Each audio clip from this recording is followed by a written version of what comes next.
Good evening, guys, and welcome to the first edition of the North Bank Summit. Firstly, I'd just like to say thank you for everyone who has obviously supported me over the last few days in terms of promotion and getting this kind of page that I've been going for and getting the guys in to kind of support us and obviously just promoting it out on Twitter has been absolutely superb, and all the well wishes as well. Obviously, it's my first time hosting, so kind of be gentle to me, guys. Also, I just want to put a special shout out to Scott at Red Cannon and Steve at Cannon Chatter for all their support over the past few days in terms of advice, tips, and obviously helping me set this up.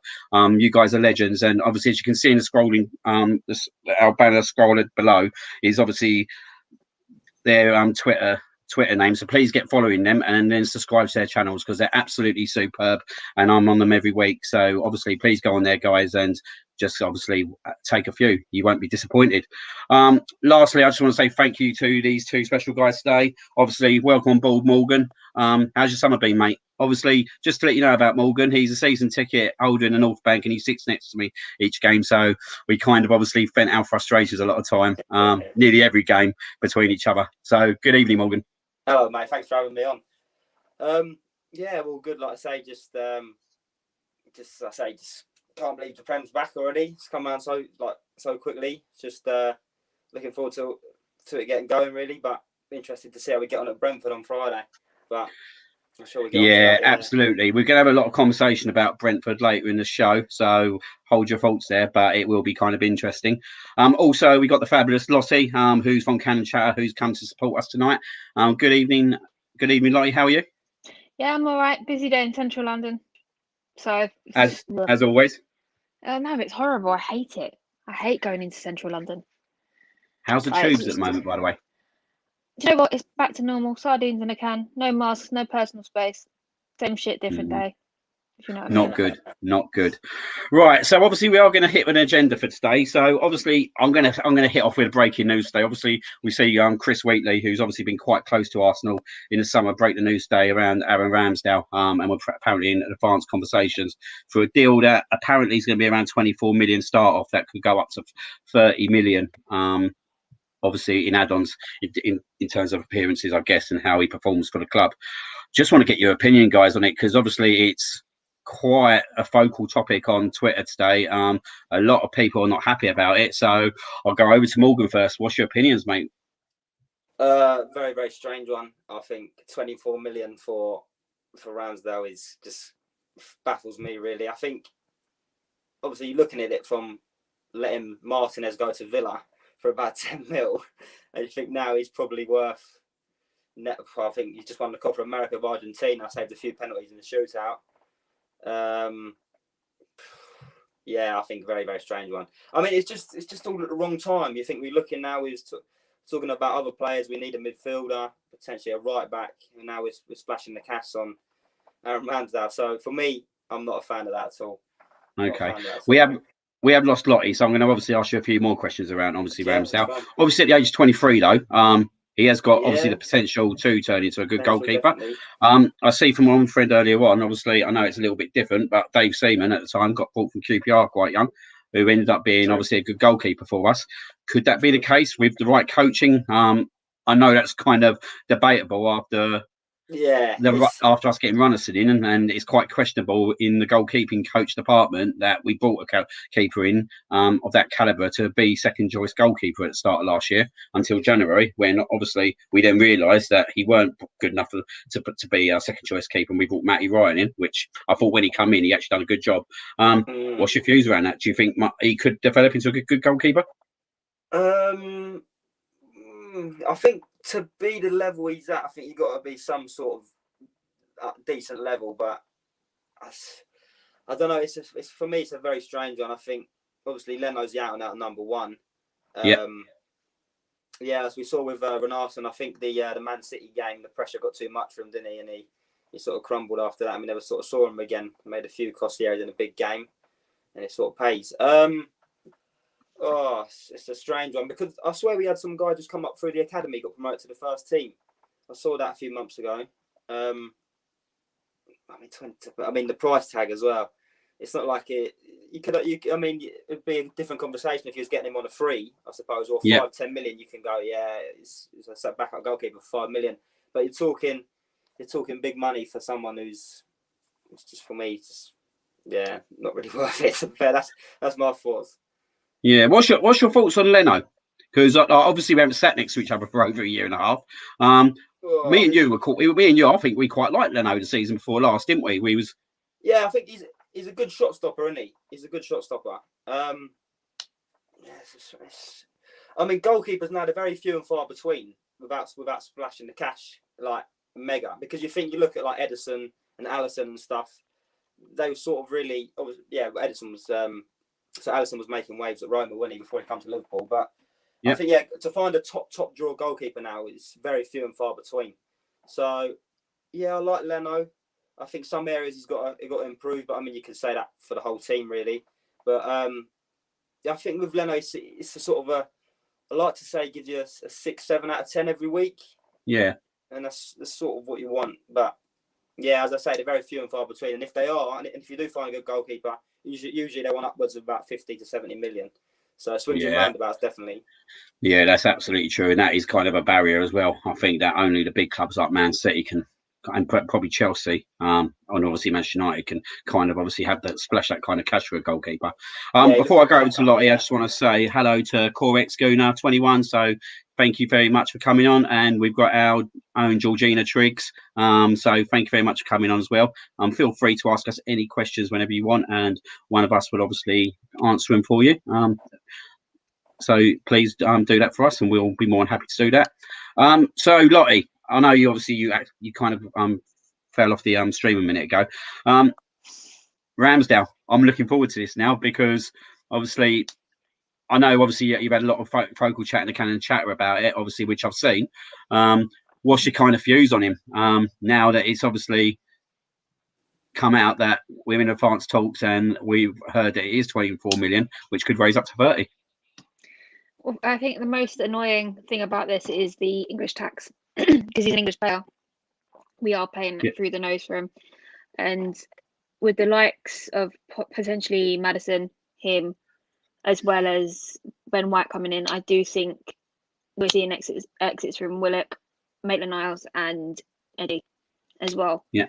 So there's that to consider. But with him, it's a bit of a 50-50 because I need someone that's going to challenge Leno. I don't like Leno. I'm not his biggest fan.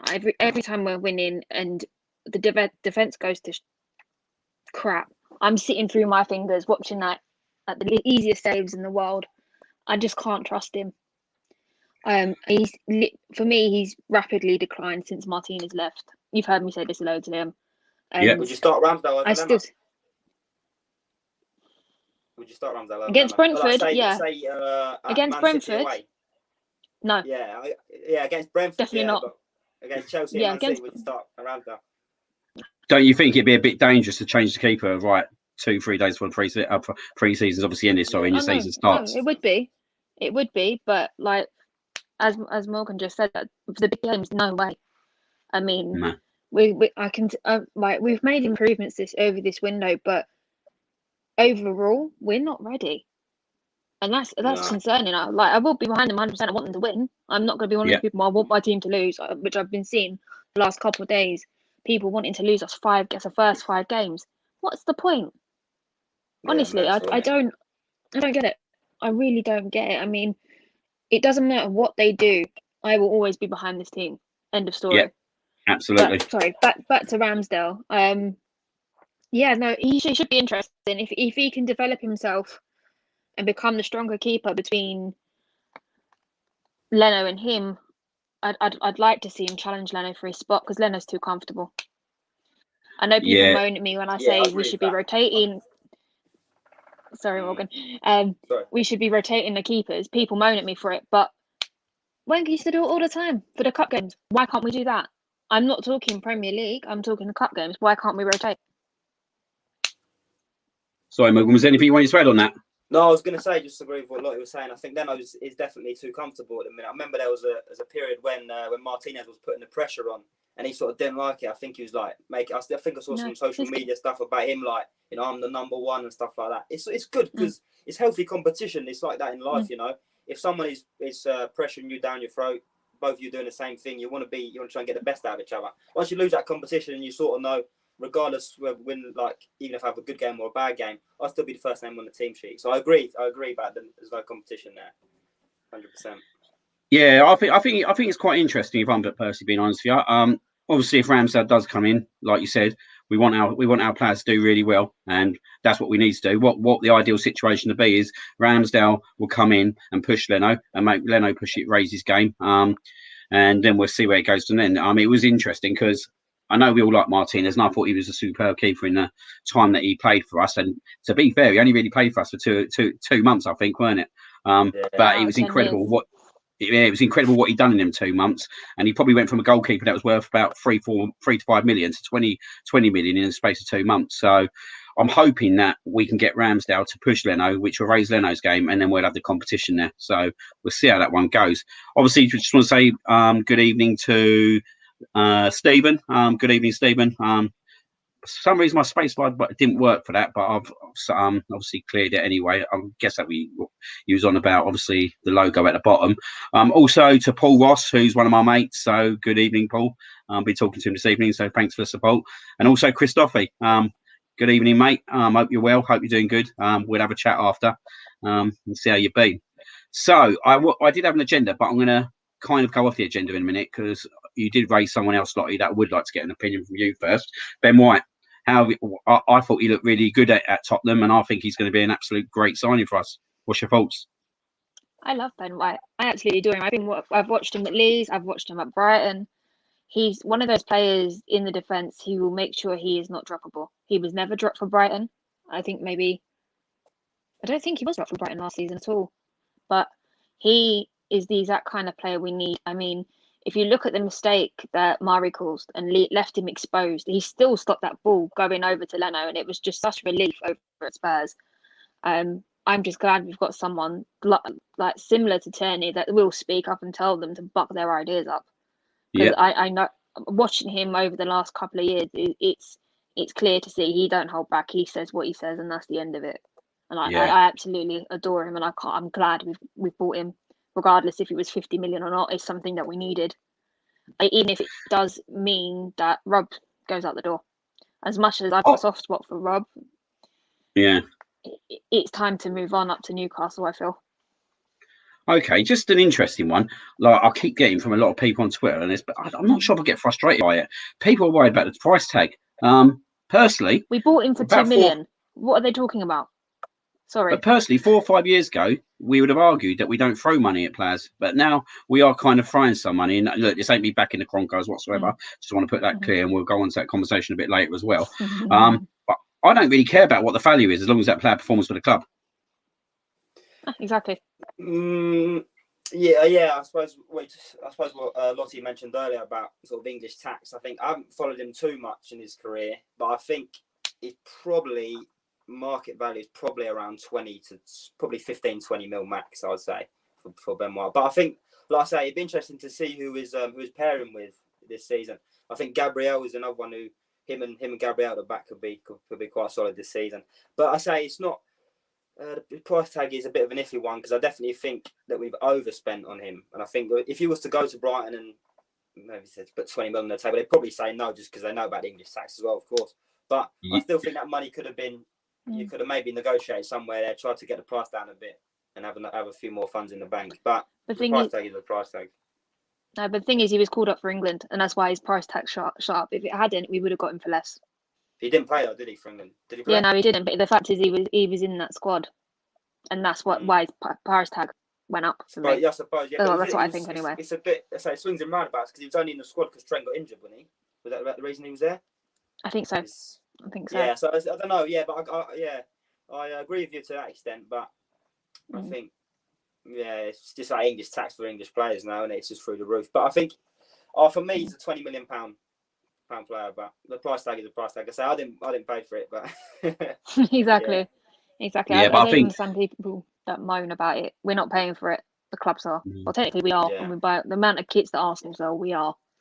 Yeah, it's kind of true. And I think he looks like he's going to. What I've seen so far, like in the game and a bit that he's played, like he looks very composed on the ball. He's very quick, and he's something that probably we lacked a little bit. And do you know what? David Luiz probably done a little bit better than I thought he was going to do, because I thought he was going to be absolutely kind of a dreadful signing. But I think Luiz done not a bad job in the end. Like, don't get me wrong, he was exposed at times, and I think sometimes he weren't supported. But I think this is definitely the upgrade we needed, and I'm really excited personally to see Ben White team up with Gabriel, because I think that's a long-term future with Tierney on the left as well. That kind of supports us moving forward. We will go. Do you know what? We will go on to the right back right in a sec as we're talking about defence. But just want to say good evening, Tom. Obviously another mate of mine. Not as far as I know, there's any injury concerns over Leno in the background. Anything for you guys around that? No, nothing that I've heard of. Unless no, I've not heard nothing either. It's just the risk factor that's going on. I mean, if he gets injured, we've got Runarsson or Hein, who's just come up to the senior team. No, it's not good news at the moment. It's scary. That's a big problem. It's scary. Thing is, I've seen Hein play for the youth team. He's not bad, but he hasn't got the confidence to come up against the big teams like City, like Chelsea. And with Lukaku coming back, it will destroy his confidence if he was in goal. He's not ready to be there. He really isn't. No, fully agreed. Also, just want to say good evening to Ruth and Paul. They basically got married a week and a half ago, so congratulations. I was at their wedding day. It was an absolute great day, guys. So thank you for coming on the stream and watching us tonight. Much appreciated. If you've got any questions, feel free to ask. We'll go on to the right back as we're talking about the defence. I was going to do it another way round. So what do you think, Morgan? I'm going to show you this guy. I can't see it happening, but would you take him? Max Aarons? Max Aarons. It's all dependent, isn't it? Because I think Bellerin's still on the books, isn't he? I did see that. I did see actually at the start of the summer that PSG was interested in him for about 20 or 25 million. I think Bellerin's been finished for a while. Yeah. So I think Bellerin has been finished for a while. Right back, something definitely got to look at. What was the price tag around? I don't think there is a concrete price tag around him at the moment. I think it's a very long shot at present. I'm thinking it's got to be at least 30 million. I would have thought 25 to 30 million. Got to be. He's young. He would suit the mould for us in terms of quite a young defence, and it could be one that obviously develops. But I guess as we'll talk about it, like you've had Chambers last year, who's converted into a right back for us once again. Who I thought done not a bad job, but he wouldn't be. I wouldn't want to see him there full time, but I think he's a really good squad player for us. Hector Bellerin, guys, we'll go over to Lottie first. Opinions, and I'm ready for this. He's been finished for a while. He just needs to go. Georgina, I know you love him. I'm sorry. I say this every time when I talk about Hector. But he just needs to go. It's time for a new challenge. I mean, when he was warming up and we were at the game the other day, Liam, he just looked absolutely miserable. Like he gave the respect to the fans, but he just looked miserable. It's just like, I don't want to be here sort of attitude. Yeah. And you can see it. You can see it in the way he plays. I mean, since his injury, yes, he's lost his speed, lost that, but it's also a case of attitude. I don't want to be here. I want to go. And I think that's one of the major issues with our back, like within the dressing room, is the players' attitudes at the moment. But he just needs to go. I mean, like, how many defenders have given a ball away to the likes of Tammy to give him a free goal on a friendly? That pass was just ridiculous. There was no way that 34 was going to get there. No way. Sorry, I refuse to say his name, guys. So there's just no way that donkey was going to get there. No. So in terms of that, I know another interesting development was obviously, and I will go back to the right backs, but I just want to raise, because we're talking about Callum Chambers. Obviously with the news with Rob Holding, that there could be a potential move to Newcastle. Could we see Chambers then operating back as a second choice centre back, which would then free up the second space for Cedric? What was that? Is that a full time move to Newcastle? Yeah, like I know Chambers got brought in as probably he started as a centre back, didn't he, when he first come into the club? I just think if we lose Holding, we're then another centre back down in terms of right sided one, with Chambers then converting to a second choice centre back, which would then open up the spot maybe to get a first choice right back in with Cedric sitting behind that first choice right back. Yeah, I think that the thing is, like with Arsenal, you've got to be it's all well and good trying to get players off the books, and I completely agree. I think Hector's time to go, but I think as well you don't want to sell yourself short, because I think we've done it in the past where we let these players go and don't really replace them, and then we're sort of scrambling. Like I say, all it takes is one or two injuries. Say for example, Gabriel, he got injured at the Olympics. I don't know when he's actually coming back, but you think if he gets injured early doors of the season, or I don't know, God forbid Tierney again. You know, anything really can happen in this defence. Left back, obviously, we've got cover there, but yeah, it's strange. You don't really want to say yourself short there, but it's interesting. No, it is an interesting one. It is interesting. I'm not brought that Rob Holding will leave personally at the moment, but I don't think he will. we'll see how that one goes. So, in terms of obviously, you say Bellerin's got to go. Obviously, we'll go on to Maitland-Niles then, because that's an interesting one, because he could play fullback. He wants to play centre mid. He went and played centre mid for West Brom, which, to be fair, I thought he'd done quite a reasonable job for West Brom at centre mid. Obviously, he's not at our level to play for me as centre mid when you see the players that we've obviously got playing in there in terms of Thomas Partey. We'll talk about Sambi in a minute, which I think is going to be a massive player for us in the future. And we will have a quick little discussion about Xhaka as well, because it's always an interesting one. But yeah, I think it is interesting what's going on at the club. So what do you think about Maitland-Niles? He must be going, surely? Yeah, I would have thought so. Again, I would have think you'd like to think 15, 20 mil, something like this around this mark. I'd like to think. Yeah, it depends who's interested in him though, isn't it? I haven't seen. I mean, I said there's a lot of players on the books that you think it's time to move on, but I haven't really seen unless it's all last minute deadline day deals and stuff. But if he's going, I think it's probably got to be a permanent move away in it now. I'd say so. What do you think, Lottie? Yeah, no. If he just play it right back, he would have so many minutes. Yeah. This, even if it was just, I think Stephen said, even if it was just for a season, he'd have so many minutes under his belt. And then once we fix the problem, then he can just go back to doing what he wants to do. But he's made his mind up. He doesn't want to do it. I mean, Allardyce told him, you need to play where you're told to play, and he's still sticking to his guns, which is kind of ironic because he plays for us. But he does need to move on if he doesn't want to broaden his horizons. So in terms of his versatility, because he can play there, and when I've seen him play there, it's been quite interesting to watch. I like him. I like him as a player. I think he should be operating at fullback. Personally, I think when we won the cup, again, there was quite a few key figures in that little cup run in semi-final and final. Maitland-Niles outperformed in that game along with Aubameyang at the time and Martinez. But yeah, I like Maitland-Niles, but he's made his mind up. So I think, I agree, it's time to go. So I think that probably will happen at some point. It'd be interesting where he goes. I do think he'll be a good player somewhere. But it'd be interesting how he does in centre midfield moving forward. And he's a good penalty taker as well. Yeah, he's a very good penalty taker. Very good. Could have done with him taking the fifth penalty, to be fair, in the final. Yeah. But yeah, he is a good player.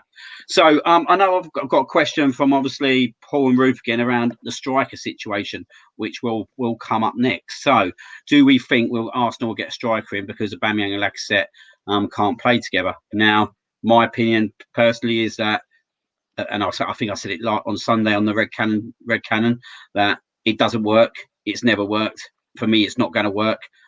We're bored of it, in my view, obviously, of seeing that kind of partnership, because I think, for me, the only outstanding game that I remember that it triggered well was Valencia in the semi-final away in the UEFA Cup, where they were outstanding that day. And you thought, if they could do this game in, game out, we'd be an absolute threat in the Premier League. But it's never happened.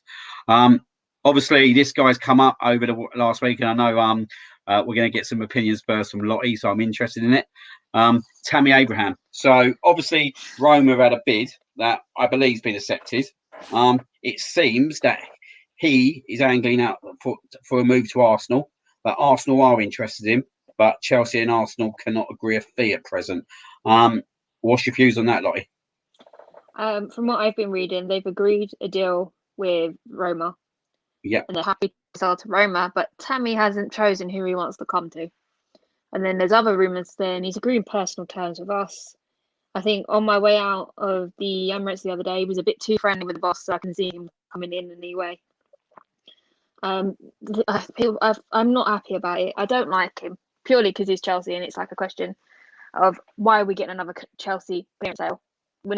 It's not a retirement home this time around. It's clearance sale. They don't want him, so they're moving him on. But someone pointed out to me today, which I thought was a very good point. He's been left out by Tuchel. I can't say his name, and he will be out with a point to prove if he does come to us. And I think that could be if he's in that frame of mind, it could get very interesting for us up front. And hopefully relight Aubameyang's fire as well, because I don't know what the hell is going on with him. What we'll do, we'll go on to Aubameyang in a minute, because that'd be another interesting conversation. Morgan, Tammy Abraham, what's your opinions on him? I'd take him. To be fair, I'd take him. I think, as I see there, was he 23 years old? I thought he was quality. Well, not. I thought it was good on loan at Villa a couple of years back. I think, like I say, you've got Aubameyang. We'll see 31, 32. So he's probably got, I'd like to say 2-3 seasons left in him, top draw seasons. Yeah, I'd take Tammy Abraham. I'd take him. Yeah, that's my views. Would it concern yourself? Sorry, Liam, but does it not concern you? He has no aerial presence, and that's what we need. It's a good point. I suppose. Yeah, you look at like I said, Aubameyang and Abraham. There's nothing there, and we've been missing it since Giroud left. Yeah, that's my only concern. Giroud at the time, he offered something different. He used to hold up the ball, didn't he? Win headers. I think, we have really missed that. But I mean, like I said, he's only young.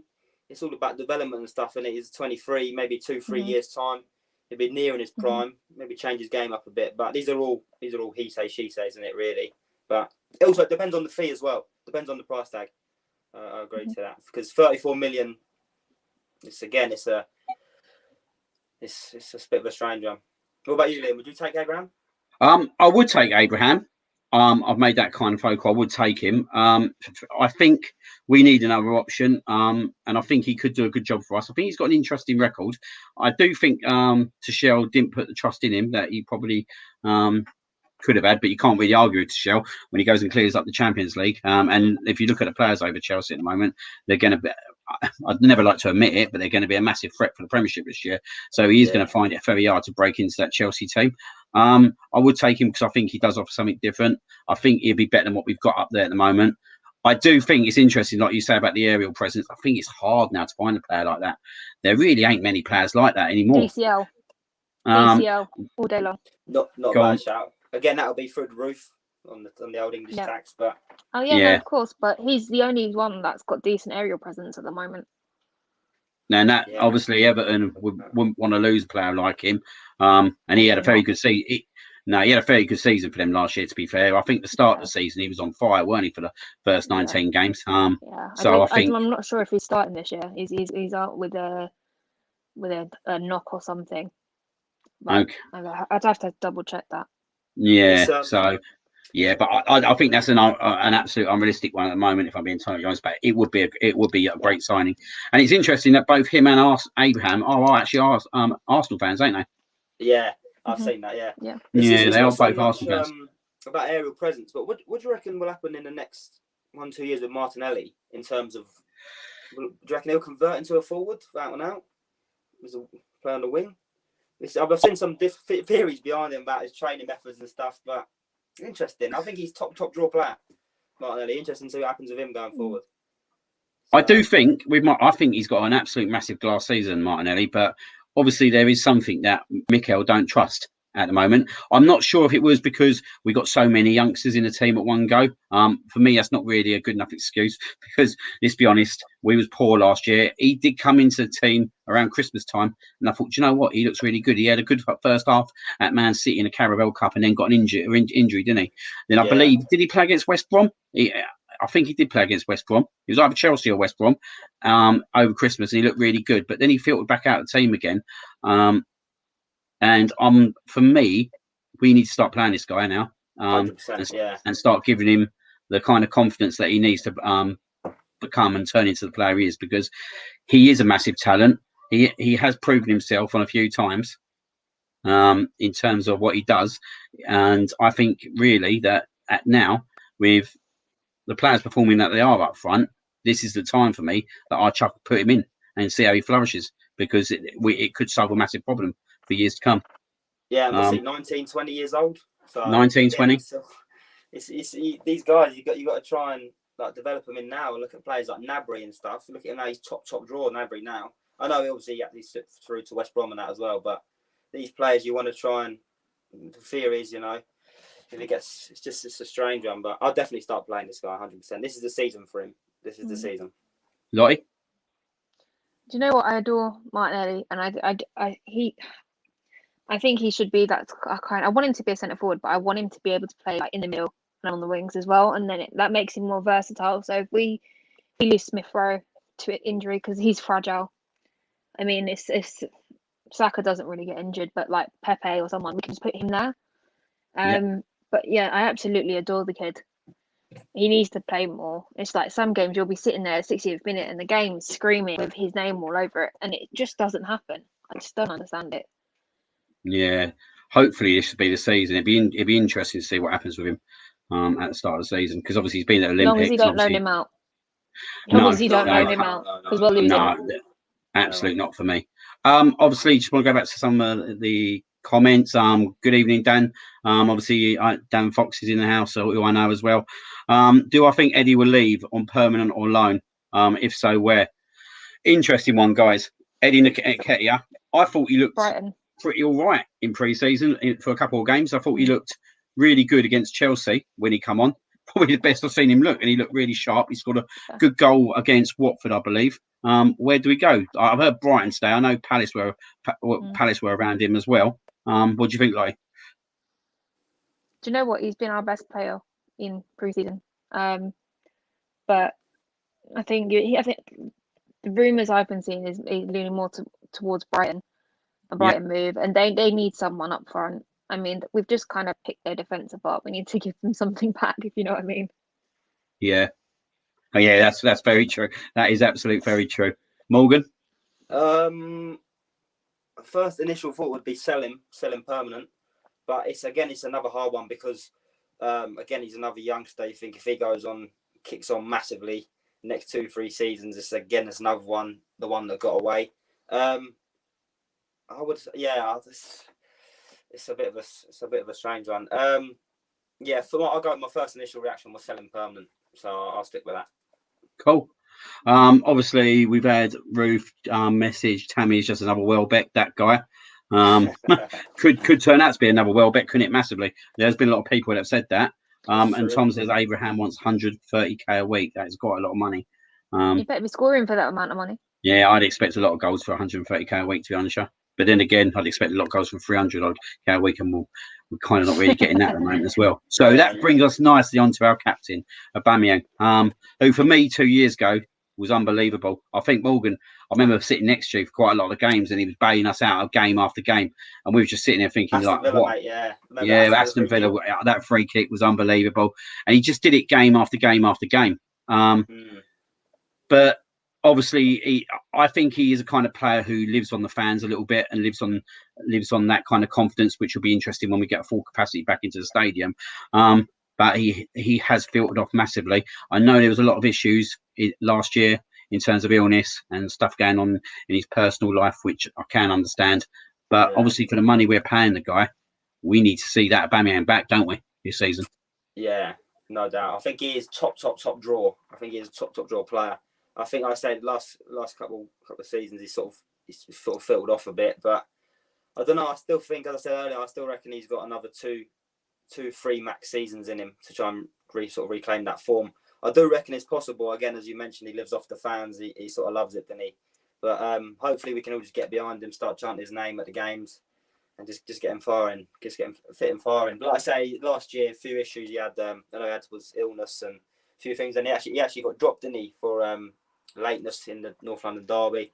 Just things like that. It's been a strange 18 months for everybody. But again, I think if we can all get behind him and back him, I'm sure he'll start scoring goals again. I'm pretty sure of that. What's your thoughts, Lottie? I completely agree with Morgan, but I don't know if you I guys have love been the looking butt. at his seen his. I think his issue at the moment is he's not focusing on his game. I don't care if he's had malaria or whatever. That was last season. This is a new season, and he hasn't scored in preseason, and that's concerning. He needs to drop Yeah. the social media. He needs to drop the Fortnite crap and start focusing on what he should be doing. We're paying him enough money to do his job. Like, I mean, I think I saw him. His brother posted a video the other day, cruising along in the car. Right, he must have been doing about 30, and his brother's doing all this crap, and then he turned the phone on him and he let go of the wheel. What would have happened if something had happened? It's just stupid things like that really get on my nerves with him, and he Yeah. just needs to concentrate on what he should be doing. And I still don't think he should be our captain. It should be Tierney. No, it's And not. I will He's not stand by captain that. material. Yeah, he's No, not captain material at all. No way. it's just the extra added pressure. He's not a leader, and No. he should be worrying about being on the last shoulder of the last man to get that ball in the net. Give Yeah. the bloody armband to Tierney and be done with it, because he will put everybody get everybody in line, including number 34. Do you think ever since he signed the contract, his head sort of dropped off that? Because I mean, the thing it's hard. Yeah. It's a hard argument because I think all these guys are millionaires anyway. So, but I don't know, because it's a strange argument. What was he on before the contract? 190, 200. So yeah. The thing is, Ozil went the same way because he had a video game addiction as well. So, and that's why he always looks so tired. So he's gone down the same road at the moment. But if he drops all that and gets back on his game, fans will be happy again, as long as he's scoring. Yeah, absolutely. It will be. It's going to be a massive couple of months for him. But I think if he performs, then that takes a lot of pressure off Arteta as well. And I want to kind of. It's interesting I spoke about Arteta because I've got a question down here which we'll ask first, and it kind of then blends me into talking about the position of the attacking centre mid. So we'll go into that in a minute. But just a couple of obviously questions. Stephen said Martinelli is a great player, but he gives the ball away a lot, which I think is a fair comment. He'll be a great striker as he can finish. He works really hard to get the ball and is full of energy, which makes up for his flaws. I fully agree with that. I think Martinelli's something that we haven't had before. Sanchez, he reminds me a little bit of Sanchez. Yeah, actually, sorry. Yeah, you're right. We have had that before with Sanchez. But I don't think he'll lose the ball as much as Sanchez. But the difference with Sanchez was at that time he was unbelievable at certain points. Another player that single-handedly carried us at times. But unfortunately, he went to Man United, which will excuse that at the moment and not discuss that. We'll move on from that. Yeah, we'll move on for that. Obviously, Paul Ross, is Arteta the man to take us back into Europe, or is that owners holding you back? I'll come back to that, Paul, once I've discussed the attacking centre mids, because I want to go into that first and have a conversation regarding that, and then kind of go into obviously the board and obviously Arteta and what we think for this year. So, attacking centre mids, this guy first. 60 million plus has been obviously quoted that would be expected from Leicester to get this guy. I know that apparently there's a lot of rumour. You never know whether they're true or not, including players as well. It seems to me that Leicester just want cash for this guy. For me, I think he could be a massive player for us. I think if we get him, in my opinion, that is a statement of intent, because we're going out and buying a player who could be in the England squad, and probably unfortunate not to be in the England squad because how strong our England squad is at the moment. And he probably didn't have the best of seasons. And I know he fell out with Brendan Rodgers a little bit. But when you see what the bloke can do, he can take free kicks. He can score spectacular goals. The interesting for me as well is he plays behind Vardy. So he's used to playing up with a man who plays on the last man kind of. Would that strengthen Aubameyang and kind of support him moving forward? What's your views and thoughts? I'm going to go to Lottie first on this one. I do you know what? I like Maddison. I mean, I was at Leicester in November 2019. He should have had. Yep. It was an absolute scream. I was sitting there. I'd been traveling all day. I was sitting in the pub, and I got there, and then he does that. I wasn't impressed. Wasn't impressed at all. But it was a good goal. I can't lie. It was a good goal. He should have had 2 that game. Yeah. But I'd love him in an Arsenal shirt. I think it would be good education for Smith Rowe as well. Smith Rowe won't get benched as much, but it'll be good rotation to make him compete for it. And we all know how, as I said earlier, we know he's a bit fragile as well. Then again, so is Maddison. He's injury prone. Yeah, It's not as bad that as is Smith Rowe. no, that could be a little bit of Other way concern. around, I should say. So are we giving it a yes? We would have him. Yeah, take him all day long. Yeah, definitely in a heartbeat. Cool. Obviously, before we go on to our next man, obviously, let's just have a little bit of a chat about Smith Rowe. I know, Lottie, you know how much I love Smith Rowe, because we had a conversation yesterday about it. But for me, he was a breath of fresh air. I knew how good the kid was anyway. And I couldn't believe that we didn't have him in the team from October onwards when the season started, and it took us till like mid-December to get him in the team. Once we got him in the team, for me, everything changed at Arsenal. He started having that connection with Saka, which then obviously brought him out even more. This, be honest, Saka was outstanding even before that, but it just developed his game even further. And I honestly think Smith Rowe, if he has a good season, he's then not knocking on the door for that England squad. We know how hard that England squad's going to break in, especially with the attacking centre mids we got. When you've got Phil Foden, Jack Grealish, Mason Mount already in that team, and that even a few of them are struggling to get in that actual England team, it is going to be hard going for him. But I think he's one of the talents that can do it. And he does remind me a little bit of Jack Grealish in the way he glides with the ball at times. And I think he's a special talent. Yeah. What's your thoughts, Morgan? I agree to that. Yeah, I definitely agree. I think I was going to say he went out to, I can't remember exactly where it was, where he went out on loan to. It was a German club a couple of years ago. I know he didn't play as much, but it was a new experience. I'm sure I watched something like a YouTube video on it. He said it was a good experience for him, a new way of living, a new way of playing football. And also, I remember he went on loan to Huddersfield, didn't he? And he scored the goal. Actually, I think he scored the goal that sent Leeds up. I think I remember that's why I was all raving about that. But I mean, it's good. It's very good development for him to sort of. I think if he didn't do that, I think he'd probably be at the stage of where someone like Reece Nelson is. They don't really know where they're coming or going at the minute. So I think it's so good to see him in that number 10. I think especially like for the future as well. Him, Saka. So the youngsters we got coming through it's just quality. I think Smith Rowe is. And again, another one he's got to have a big season this year, like they all do. But I think Smith Rowe is quality, definitely. And I did think he was one of our standout players on Sunday at Tottenham. I thought he was pretty good against Tottenham, and I think even when we went a goal down, he wants the ball, and he's confident with the ball now, and he seems so much more confident. And I could just smell and breathe that he's going to get better and better and better. And I think he's going to be a special talent for us. What's your opinion, Lottie? I adore the kid. I absolutely adore him. I just wish he wasn't so fragile. I know I've said that loads tonight, but I just wish he wasn't like that. But not every player is invincible like Saka thinks he is at the moment. But I absolutely adore him. I mean, he's just one of those players that wants to do well for the club, and he will still push on even if we're losing. Yeah. And that's the one thing that we do lack especially with ESR and Saka, they will still push through. The rest of them give up, especially up the front. Edge drop. And it drives me up the wall. And I'm thinking, like, okay, it's one goal, doesn't matter, keep going. You've still got time to do it, and they're just nothing. And I think if we had Martinelli on with them, it would be in the middle. It could get very interesting with Pepe on the right. Yeah. Obviously, with Emil Smith Rowe, we'll just go on to Bukayo Saka for a minute, because obviously he had a massive season last year. Deserved all the accolades he got. Player of the season for us, which, to be fair, there was no one who competed out even anywhere near him for last season. I think with Emil Smith Rowe, I think one thing that we'd need to see starting to get more and more as this season goes on into the next seasons is the goals that we probably kind of need for them to kind of contribute to, and see where they can go with how many goals they can get a season, which will support us in terms of games, because I think we're very light with even scoring percent, even midfield positions, which was obviously a massive problem last season.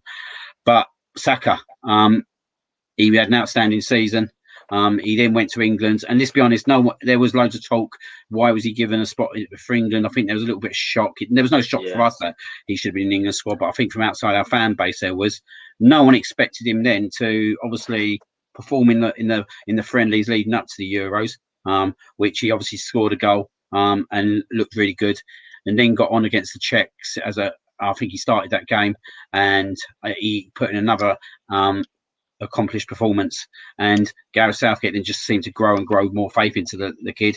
And look, I know obviously we get to the final, and what happens in the final, we all know what happened. I don't really want to kind of discuss it, but what a season and what a year for the kid, and to be trusted to take the responsibility of what he did in the Euros as well, up to the very end, just shows you how big this kid's talent is moving forward into the future. Lottie, talk to me about Saka. I absolutely adore. Again, another kid I absolutely adore.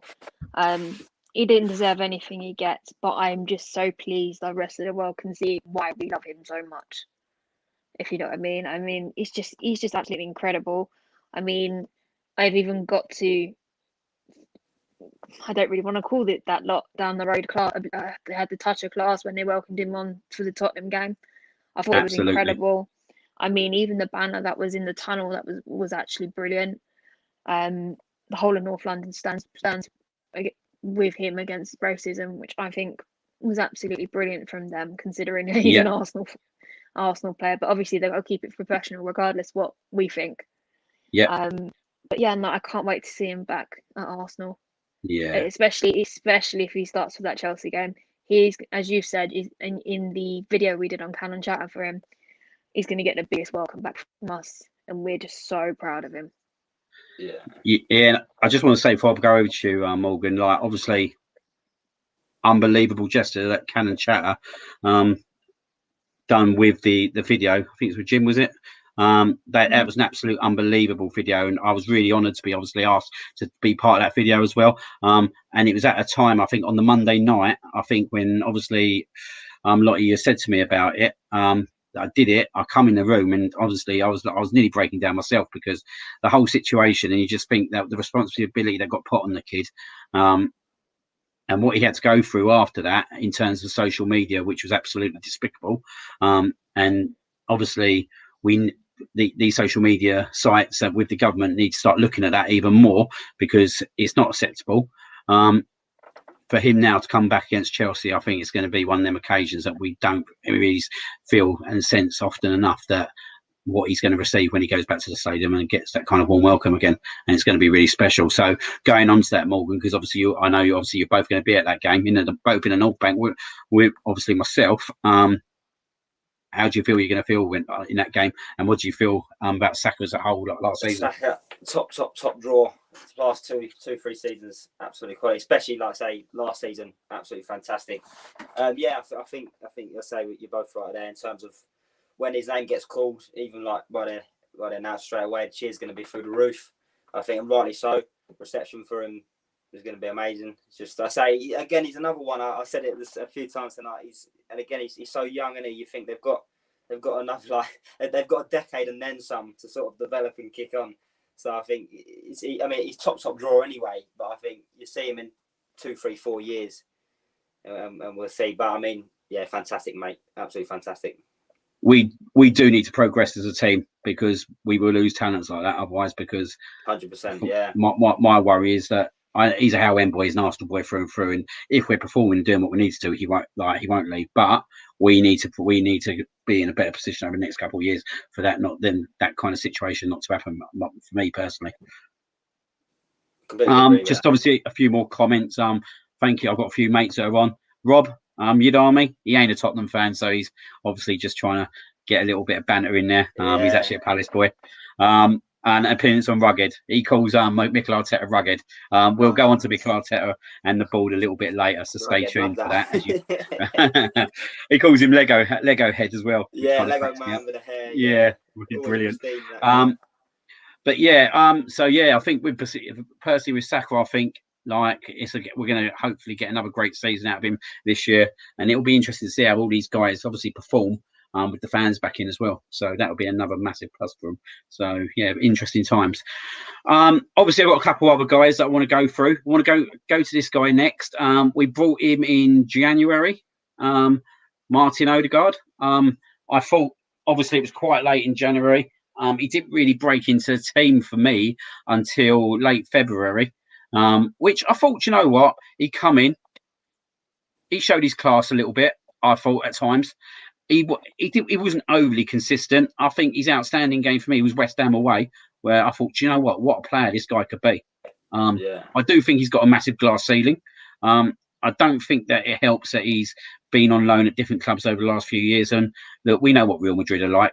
They'll always stockpile players, and unfortunately, he was like apparently the next Lionel Messi at 15 years old. Obviously, it hasn't worked out for him at Real Madrid. I think that personally, he should chuck it on the head personally and say, do you know what, I ain't staying here because I ain't progressing. There has been some interesting developments over the last couple of days, so it keeps coming and going, don't it, Mike Odegaard? 1 minute they reckon Real Madrid might let him out, then it's no, Ancelotti won't let him out. Now it's started again that he wants to leave. For me, it's going to be an interesting one. Then there's a lot of talk.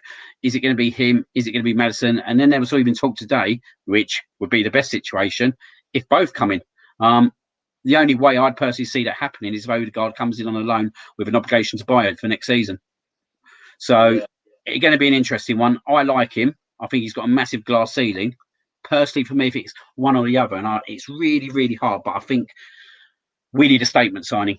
I think for me, it would just shadingly be Maddison. But if we somehow got both, that'd be incredible. So I can't see it getting both. So what do you think, Morgan? Like I said, I can't see us getting both of them unless, like as you mentioned, loan with option to buy. But I don't know if Real Madrid will do that, because you think if he has the season of his life, I mean, they could just turn around and say no or just increase the price massively. But I think between the two of them, again, they're both sort of similar ages, aren't they? 22, 23. I say Maddison is,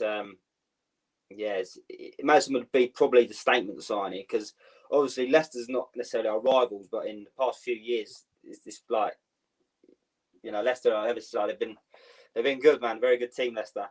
So I think if you go and take one of their sort of star-studded boys off them, it would be. But I mean, Odegaard again.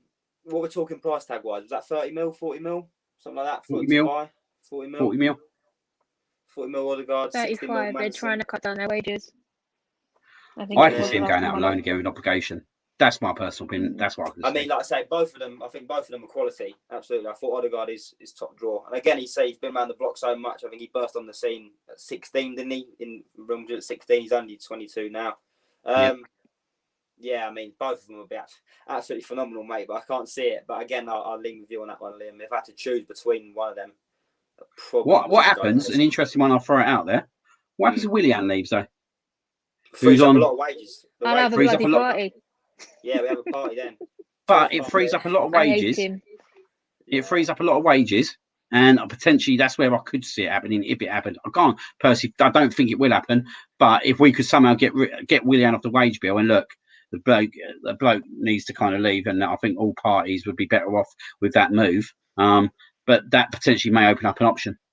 £200 a week he's on, isn't he, Willian? Something like that. Something like that. It's mental, mate. Everyone was going to me, it's free transfer. And I was like, yeah, but I said, nothing's really free, is it, at the time? This was obviously when he signed.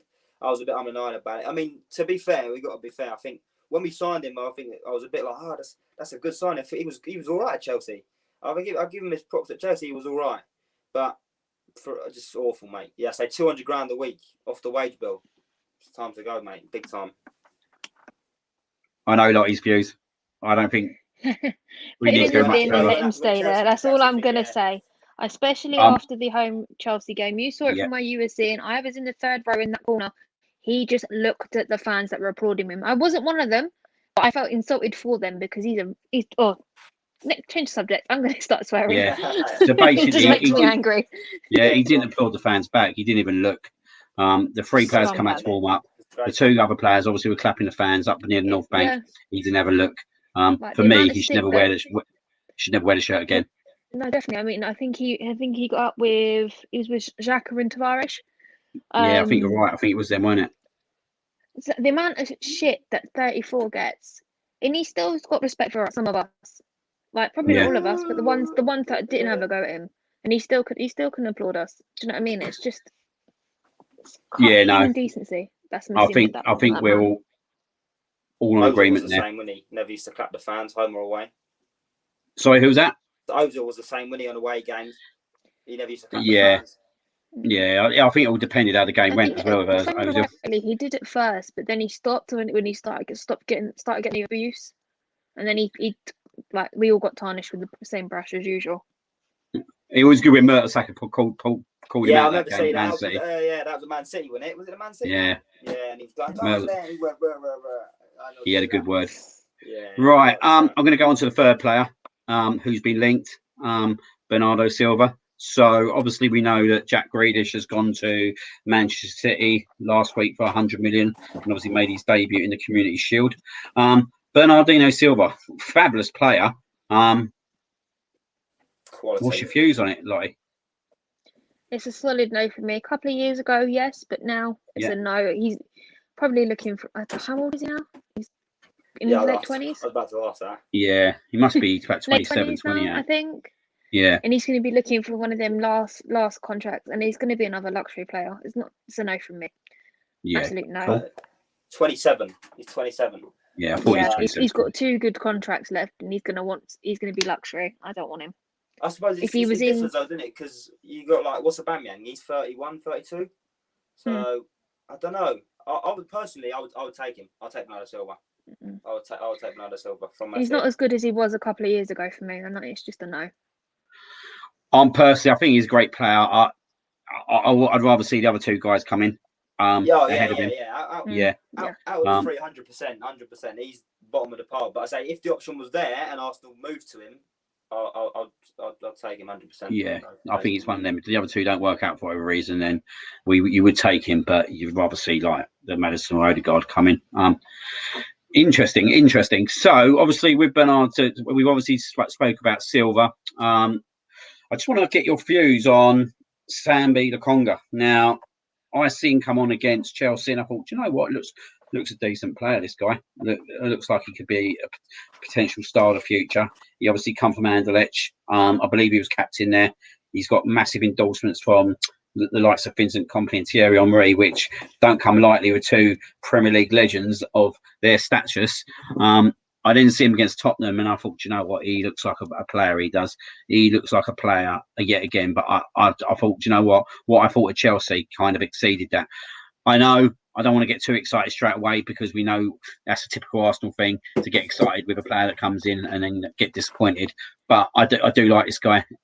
He looks like he could be he will be a leader at some point because you don't go and skip at Anderlecht for nothing, and they're a big club in Belgium. What's your views, Lottie? Do you know what? I absolutely love this kid. I'm literally his biggest fangirl. Like when I first found out he was endorsed, I thought, do you know what? I'll go and bother my cousin. My cousin's an Anderlecht fan. He records every single game. He's had every game for the last 2 years, and I have watched him.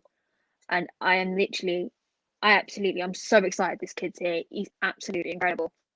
I believe the other night, I went as far as saying on Cannon Chow, that he's going to bench Xhaka when Partey's back. And I'm going to stand by that. Hope so. And I'm just so excited to see him here, and I just can't wait to see what he brings this season. Like, people say to me, "Oh, that's a bit bold. You haven't watched him." I said, "I've watched 2 years of him playing football. I know what this kid's capable of. He's had 1 bad knee injury. He came back. He established himself back in that squad, and he wasn't dropped at all. He made sure he wasn't dropped, and that's what I need him to do here to get rid of that other donkey." Absolutely. And Morgan, what have you seen him? What do you think of him so far? Well, I was going to say I haven't seen much of Angela, as to what Lottie said, but I think, like I say again, you think what was he? You say he was a skipper for Angela at the time, a couple of years ago. Yeah. So we'll see. He's another youngster, isn't he? What's he? 20, 21? So you think what he was 21. captain of Angela at 18, 19.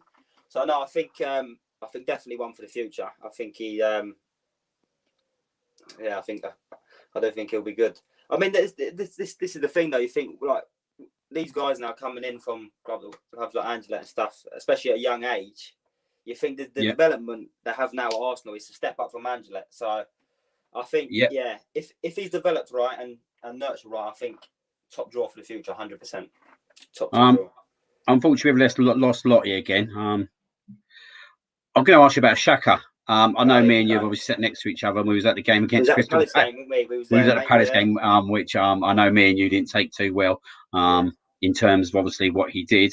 We all thought he was going to go after that. And to be fair to him, but I didn't think we'd ever see him again after that. I do think Unai Emery personally left him out to dry, making him captain. when he should never been captain because the fans were totally against it. And for me, it was a weak decision by Unai Emery, which he kind of died by the sword on. What's your thoughts on him last season? Because he played all right last year. He made a massive, obviously, cock up at West Brom, but obviously anyone can kind of make a cock up. It was quite a big one, if we're being honest here. But obviously the fans are still not happy with Xhaka still being at the club. We all thought he was leaving this summer to join Jose Mourinho at Roma. Somehow, out of the blue, it didn't happen. He's been offered a new 4-year contract. What's your thoughts on that? For me, that's mental. Like I say, for me, he was done for me after that Palace game. After he threw the shirt down, threw the armband, told the fans to fuck off. Yeah, he improved a little bit. I give him his dues. He did improve. But for me, I would have sold him to Roma 100%. 100%. For me, this is the trouble though. I don't understand. Why has he been given a 4-year contract? It was like 2-3 weeks ago. We were trying to offload him for 17 million. I saw now all of a sudden it's, well, Roma haven't got any money, but then suddenly they come out and go for Tammy Abraham for almost double what Xhaka's going for, but they haven't got any money. And now it's sort of, we'll just give him a new contract for 4 years. For me, he's another one. Time to go. He's got to go. 100% for me. I'm done with him. 100%. And I know Lottie feels the same way as well. Lottie is Xhaka. Talk to me. Put him in he's another one to go in the bin. He's the second one on my hit list to go in the bin. With him, I'm going to be honest with you. With Roma, they've got the money to spend, but clearly they do not agree with Arsenal's valuation. And I agree with Roma. That's all he's worth in my eyes. He's had 2 good half seasons in 5 years, and we've just gone downhill with him there. I know there's a lot of Xhaka fans out there, but I don't like him, and I'm going to stick to my guns. He's not good enough. I don't care if he's consistent. He's not consistent. I think I had an argument with someone the other day. Oh, he's the most consistent midfielder. No, he's not. The amount of mistakes he's made, and it's cost us at certain points, it's just ridiculous. He needs to go. How much would you sell him for? Because obviously, how much would you sell him for? Yeah, 15 or less. Just get him out the door. 12 to 15 mil, I'll get him gone. I mean, the fact that Roma didn't want to meet Arsenal's asking price just shows you how good they think he is. And I think Stephen said this the other day. He obviously thinks that he's worth more than he actually is, and he plays better than he actually does. Yeah, and I think for me, I know he got a load of social media abuse, and he threw the armband and everything, but it's the point that he threw the armband. I don't care if he told the fans to whatever. The fact that he threw his shirt and threw the armband, that is just disrespect to the club, and that was the moment I was done with him. Because same for me, 100%. Most of the fans in that ground were booing him to get off the pitch because we didn't have time for him to walk off slowly. Do you know what I mean? He was time wasting. And he just lost it. He's lost it. I don't ever want to see him as a captain again. He needs to go in the bin. And obviously, I'll say, I think if it was any other club, he'd be gone. He'd have been gone. It would have been gone about 12 months ago. If there's any other big club, he's gone. Next window. Yeah. Especially if it was the likes of Chelsea or someone. Like yeah. But we're too soft. We're too soft, and it's just a joke. I'm on the belief. Sorry, guys. I had to send a text message to get the light put on. I need a remote control to turn light on. It got well dark in here. Over there, yeah. I'm on belief that the only reason Xhaka hasn't gone, if I'm being totally honest, is because of obviously the AFCON. I honestly believe that's playing a part in it all. I think. I think we're definitely interested in this Brighton guy. Like I don't see Brighton selling 2 players in the space of the same window. But I do believe that we probably would be interested in him. And I do think like if we'd got him, then you've got 2 players obviously that have gone off to the AFCON. I think Xhaka's time's up personally. And unfortunately I am gonna have to probably go with another season of obviously a Xhaka. And hopefully he does have a good season. Yeah, well, I think the 4-year deal though is to protect the value a little bit more, innit? I know that, but he's not worth what we're evaluating him at. That's my point. I know we're looking, as you said, Basuma and everything else. We're looking at him. Yes, if we do get Basuma and the pair of them go off, Sambi's still going to be here. Torreira's going to still be here if we don't sell him. Why can't we have him in the middle?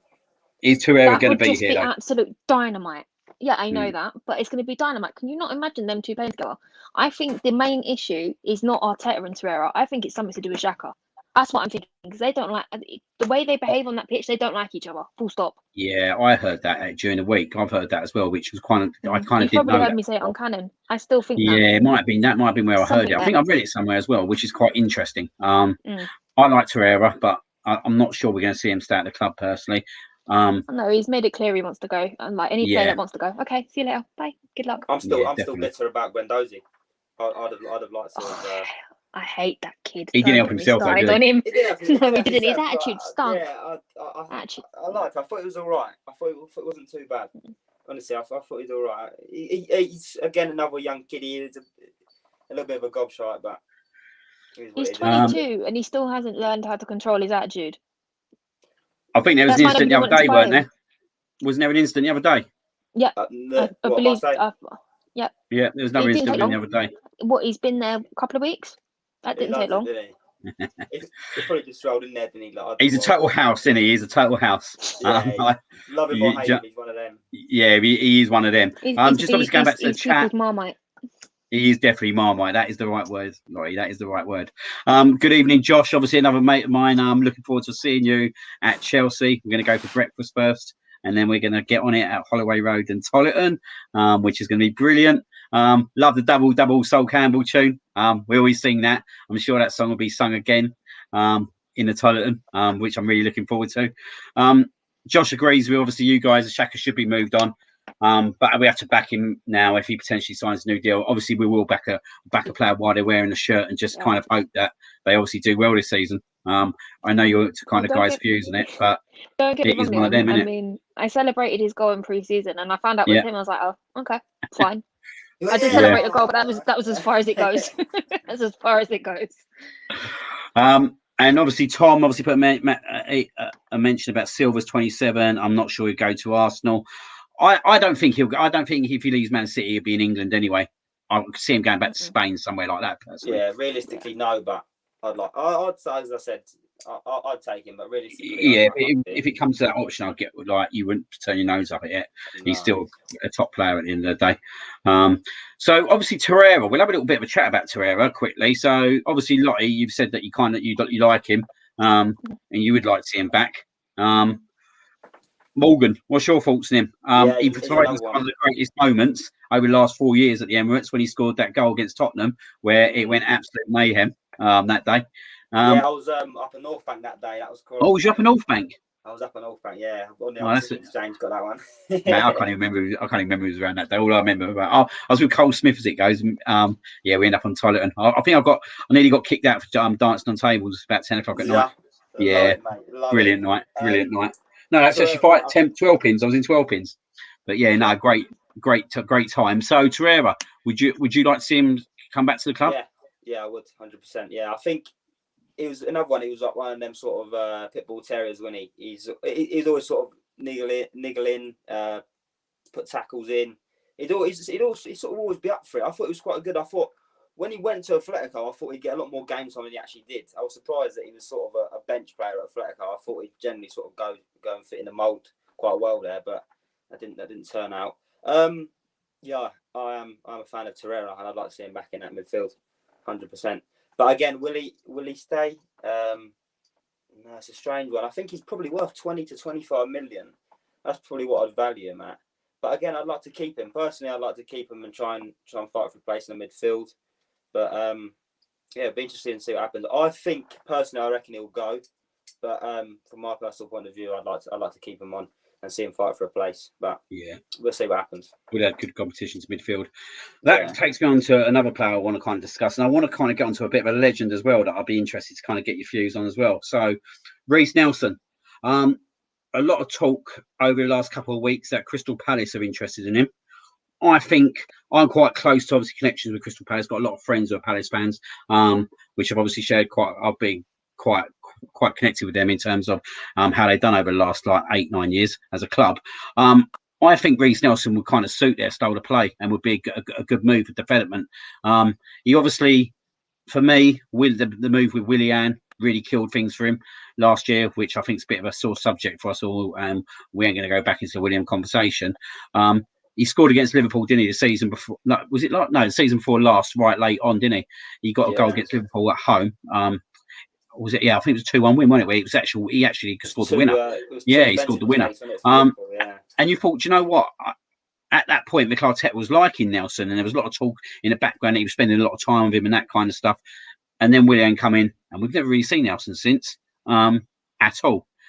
He played obviously a couple of games, didn't really do much in them couple of games, but it is very hard to just come into a team and be expected to do something. What's your thoughts about him going Crystal Palace? I'll go to Morgan first.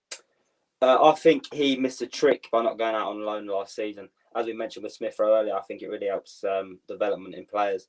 I think, do you guys remember 2 years ago for the Bruised Banana, the sort of advert they'd done with it, him and Ian Wright, and they was talking about the future and about how history is meant to be sort of like, going forward and stuff. Talking about the future, talking about the past, and it was showing old videos of Ian Wright, and it goes, yeah, but this can be rewritten and stuff. I thought that was sort of build up for him to be like, let's go and have this good season. I thought he's all right that season, but again, he's another one. I'd probably keep him on the books, but I'd probably loan him out. I definitely think he missed a trick not going out on loan last season, because he's another one. I definitely think he had opportunities. I did see on deadline day a few clubs was interested for him, but he just sort of rode with it and just sort of chilled at Arsenal, didn't he? Not doing much and just getting paid really to just chill out. I just think with a club like Crystal Palace, like obviously Eze is out, isn't he? We all know he's out till about January, which I thought he had a fantastic season for them, to be honest, and I think he's a massive player in the future. It'd be interesting because I think Palace get a lot of money in the future because he is a fabulous player. And they got the new guy from Reading, which I thought was a massive coup for them as well. But I believe he's kind of injured for the first few weeks of the season. I just think that might be a good move for him. Obviously, changing places, coming on, maybe impacting in games, getting some starts.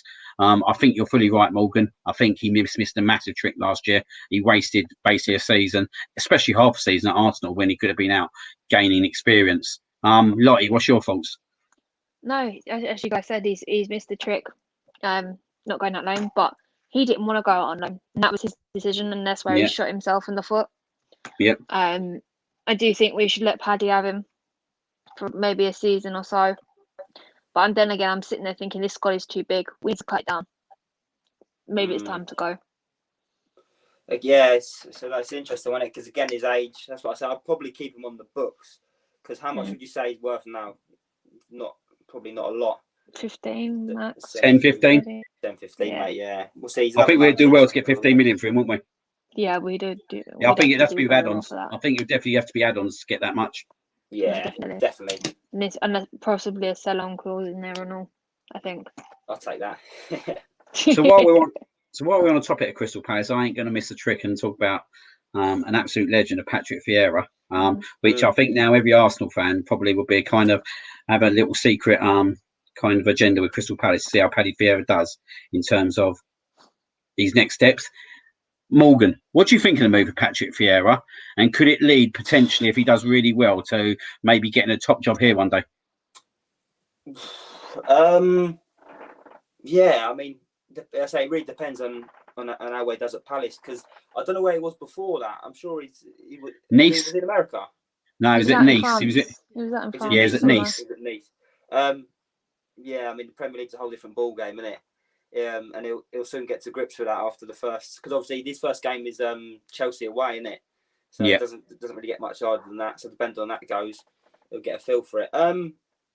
It's an interesting one. I think if he does do well, I mean, football's a results business. We all know that. I mean, 2 or 3 bad results, pressure's on straight away. 2 or 3 good results, the media loves you. The future and whatnot. Yeah, it would be interesting. Be definitely a step up in sort of everything compared to Nice. But we'll see how he gets on. It all sort of depends how he starts the season.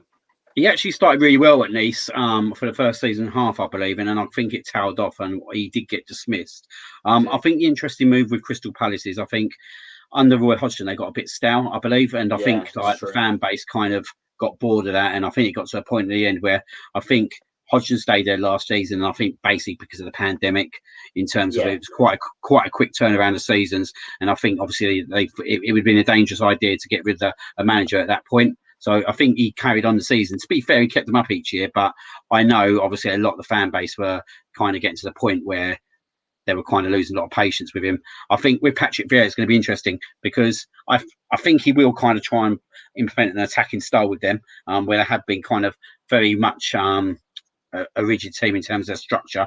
They are hard to break down. And for some reason, up till obviously the last game when Martinelli got the winner, they started to be a bit of a hoodoo team for us, didn't they? Like, we hadn't beaten for like 4 or 5 games, which would never been heard of. Which had never been heard of. But I think it's going to be interesting because if they open up a little bit, he's got to obviously find the balance as well, which would be quite interesting. I am quite really interested in what he's going to do with Crystal Palace and how he gets on. I think it's one of them where it'd either be all or nothing, really. But I'm saying I think he's going to do all right there. I think he's going to do all right, and I think he'd do well. What do you think, Lottie? Do you know what? I think they'll probably go for one of the conference league spaces in next season. Oh, that's a good shout. Big shout, that is. Yeah, possibly, depending how Benteke and Zaha respond. Zaha is very, very greedy. And we've all seen Paddy play, and there's no greedy bone in his body. So hopefully, if he can knock that out of him, things could get very interesting for them. But I really doubt it's going to happen because Zaha's just a greedy git. I quite like Zaha. When it comes to going. I quite like him. I think it'd be interesting how he plays with Zaha this year, and I think it'd be interesting. Would it be a bit more like he'll play a little bit more centrally, more drifting out, because he was obviously in his younger years more of an out-and-out winger. Obviously, back in the days when they had him and Balassi, they were a pretty good partnership. That was a very good partnership, to be fair. But yeah, it'd be interesting to see how Patrick Vieira does. Obviously, moving on. Obviously, just want a quick recap of the pre-season. So, lost to Hibs 2-1, calamities at the back. But obviously, we had a really young goalkeeper in, so don't want to delve into that too much. And we then went on to Rangers, which was the only game I missed because I was at christening that day, which we drew 2-2, which we got a late goal. I think that was Nketiah again, weren't it, who got the late goal, and Tavares scored for us as well.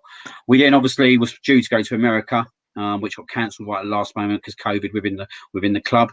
So we arranged obviously games behind closed doors at London Colney.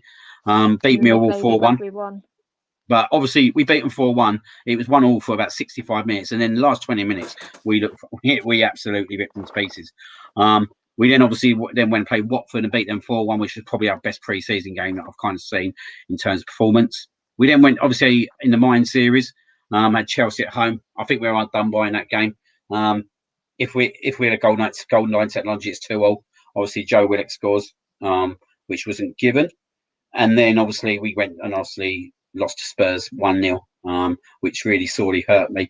Even though it was a friendly, I could not take it as a friendly, and I had to go for a massive long walk after to get over it. Isn't it North London Derby ever a friendly? It shouldn't be. They played it like it was. Yeah. Played it like it was.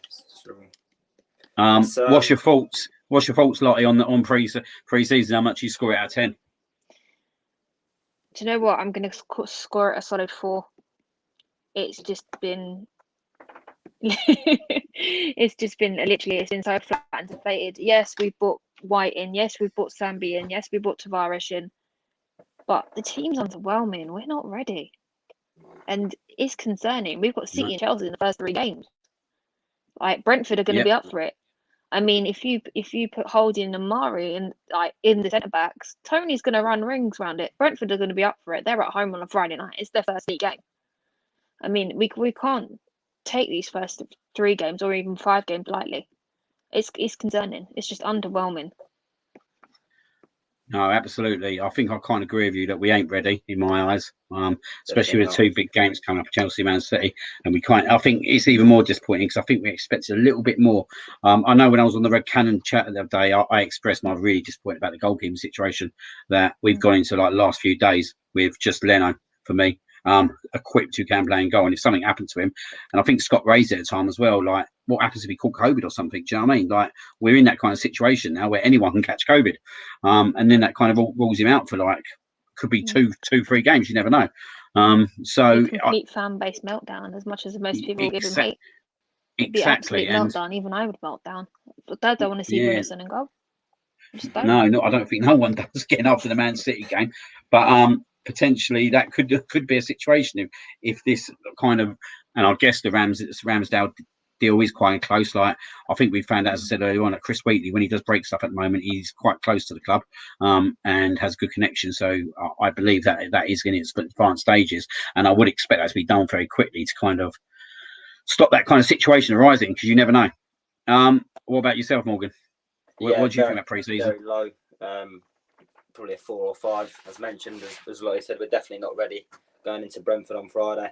I mean, I say pre-season, all right. It's not. It depends how you want to look at it, but I mean, it sort of picks the pace up, doesn't it, heading into the league, and the pace I've seen's not been good enough at all. Obviously, I mentioned the Watford game, but I mean, I say losing to Chelsea and then losing to Tottenham. The Rangers draw. There was the Hibernian. So it doesn't fill me with uprising confidence. And just as I mentioned earlier, obviously Brentford is like already a massive game. You think if we lose that, God forbid we lose that game. I mean, we've got Chelsea the following Sunday, and then Man City away, and then it's an international break. I mean, that's what I'm saying. You have that 1-2 week pause. You think, if we don't beat Brentford, or like I say, I don't know. But yeah, I'm not confident at all. The season is come around far too quick for my liking. I think we need another 2, 3, 4 weeks. That's what I personally like to do. I don't think 2, 3, 4 months. 2, 3, 4 years. Yeah, season. Yeah. Oh, there's a couple of questions I'm going to ask. Not that extreme. Do you think nowadays, when you hear Arteta needs a pre-season, do you think pre-season's a myth nowadays because of all the summer tournaments, all the players just coming back left, right, and centre in different times and all that? And obviously, you see in the first few games, it's more youngsters. Is pre-season a myth? Not for Willian. Not for Willian. He had a summer off. I don't know if you guys saw his belly, but it's not that no player should be letting go like that. I know, but he shouldn't be doing that for what we're paying him for. I'm more on about the kind of implementing styles and all that kind of stuff. Do I think it's a myth? I don't think it's a myth really. I think it also all depends to see if we had the Euros and stuff like that and the Copa America, Africa Cup and Copa America, so I don't know. It's a strange. I don't think it's a myth. I think, as I just mentioned earlier, it's sort of like a pace setter. Really, you want to come back. It's sort of mainly just find your best 11 for the first game, gel the players you got and try and kick on, because it's a strange one, because you think we did finish the season quite well last year, and then we finished the season quite strongly, and then we had a bit of a very, very poor and dodgy pre-season leading up to the actual season in just 2 days. So I don't know about it being a myth. I think it's good for sort of just finding your first 11, gelling new players, settling them in. But I mean, the results and the performance have not been good enough. So I just think a little bit. I haven't seen no really change of style of play, but then am I expected to see a style of play when you've got the same kind of players playing? I know we brought in Ben White, Namby. We have got the same kind of players playing. We're seeing the same kind of things. Do you know what I mean? And we're waiting right at the late of the window. And I believe that's because we can't really dictate the transfer window anymore as a club. I think we have to wait for things to trigger, for things to happen. We're not like a Man City. You can just go, look, there's 100 million. Jack Grealish is in my club straight away. Do you know what I mean? So I do believe that we're kind of controlled now within the transfer window in terms of what we can do. Just want to say hello to David. Obviously, just tuned in. Hope you're well as well, mate. I think we're all good today. If Spurs as a friendly, I don't think none of us agreed with whatsoever, and hopefully we won't have to see that again in the kind of future. I'm not really one for Spurs friendly whatsoever. It should be just left for the special occasions like the Premier League and Cup games for whatever they are. Obviously talking about style of play, I think it is time. We've had a few questions raised to us earlier on about Mikel Arteta. So obviously Mikel Arteta joined us back in December. When obviously Unai Emery obviously left the club in November. We know Lundberg took over for a little while. Arteta come in. I thought he started reasonably well, to be fair. After a little bit of a shady start, I think the win at Man United on New Year's Day back then obviously kind of triggered a development, some good results and all that. Obviously we then went into lockdown where he was actually the first person to contract COVID at the time, which cancelled our game against Man City. We then come out on COVID, and I didn't think we did anything in the league. I thought we was quite poor, really, to be fair, in the league when we come back out of it. We lost to Brighton, we lost to Aston Villa, we just lost some really poor games. Leicester, but then we'd go and we did beat Liverpool 2-1. in the same term. But I just thought it was an average, below average performance. We then got to the FA Cups and we got a late goal by Ceballos, which is probably the only thing he did really, apart from his Burnley performance when he had made his debut at home. Yeah. And we turned up, didn't we? And we turned up and unbelievably beat Man City 2-0 with a performance that I don't think none of us expected. We then went to the final, went 1-0 down against Chelsea, and obviously, as I said, Aubameyang was turned off both games, and we've won the FA Cup. Everything looks rosy at that point. We look like we're going to trigger into the next season and have a good season. We're all excited. It's a quick turnaround. We beat Liverpool in a Charity Shield, even if it is on penalties. And you think maybe that gained a little bit of confidence. Then bang, we go into the new Premier League season. We got the Ozil situation behind us, which caused absolute havoc in my eyes. We didn't do nothing till December. We was at one point, I think we were about 16th in the league, something like that, 15th, 16th. We was more near the relegation. We had Sam Allardyce taunting us that the games with us could be a 6-pointer and that kind of stuff, which kind of stirred the porridge a little bit. And then we decide, then we bring in Emil Smith Rowe, and things start turning. We end up having a really good Christmas, beat Chelsea, beat Brighton, beat West Brom. And yet again, you start thinking we're doing really well. But then we had our hiccups on the way. I thought we was unlucky in certain games, especially with David Luiz sending off against Wolves. I thought we was brilliant in that first half, and it was probably one of the best first halves I've seen us performing. And Leno made a mistake, didn't he? Was it? Yeah. Yeah, and that kind of frustrated me. Aston Villa again have now become another bogey team, and it seems that they want to have a kind of rivalry with us over the Emil Smith saga, which I don't really kind of understand or get. Yeah, but we ended up the table, Liam. They're looking up the table. Take it as a compliment. Man United are at the top end of the table. They're looking down at us. What does that tell you? No aspirations. Absolutely. But we then obviously we had our hiccups on the way. As I said, like the Wolves game was a frustrating one. We lost to Aston Villa, which was quite poor. I thought we conceded a goal in the first minute. But we actually kind of, in our last 22, 23 games, once we got rid of the click out of the club, in my eyes, in terms of Ozil, Mustafi, Kolasinac, we were actually second in the league for the last 22, 23 games. But there's a big but. That hasn't supported whatsoever in terms of the fans' opinion on Arteta. And there's a lot of Arteta in, there's a lot of Arteta out. I kind of get both sides of it a lot of times. I think the semi-final with Villarreal was absolutely disappointing. I think the second leg was really disappointing. We looked like we was out of it at their place, and we was down to 10 men, and we got a penalty. And at that point, you think, do you know what? We'll turn this over at home. We'll turn this round at home, and we never did. We just didn't turn up on a day, and it was really disappointing. And then we had other games that would have triggered fans. Everton at home, we had another Leno mistake late on. Which is really disappointing for me, and that just kind of has gone out through the season. Major blunders have kind of harboured us. West Brom away, another major blunder with Leno and Xhaka, cost us 3 points. He's got a massive job on his hands at the start of this season, and for me, if he doesn't win Friday, the pressure is going to get much bigger. What's your thoughts, Lottie? Well, fans are back. He's going to bloody feel it. We've been all moaning online all this time, and the fans are back. He's going to absolutely feel it. And me personally, I'm still on the fence. I'm bored of cancel culture and cancelling the managers and everything else. It's just like, give the man a chance. I know he's been here a while, but I mean, things are finally starting to move, and I've said it'll take at least 3 windows. People go, oh, but he's had 3 windows in it. I'm like, I don't care. This is what I think. But I'm very much on the fence. Ask me again when it comes to Christmas, and I'll let you know my opinion on him. I'm on the fence still, very much. Yeah, I think as well. When we took the punt with Arteta, we're looking at long-term future, weren't we? Which I think obviously the FA Cup did buy him a little bit of time. I think the fans not being there kind of supported him massively last season. Otherwise, it could have been another Unai Emery situation, and we know how that one finished up. I want to see him do well. I want him to be our manager of our club. I want him to turn it around, and I want him to move into a direction that will see us go up the table and develop up. But at the moment, I'm not sure I can see it.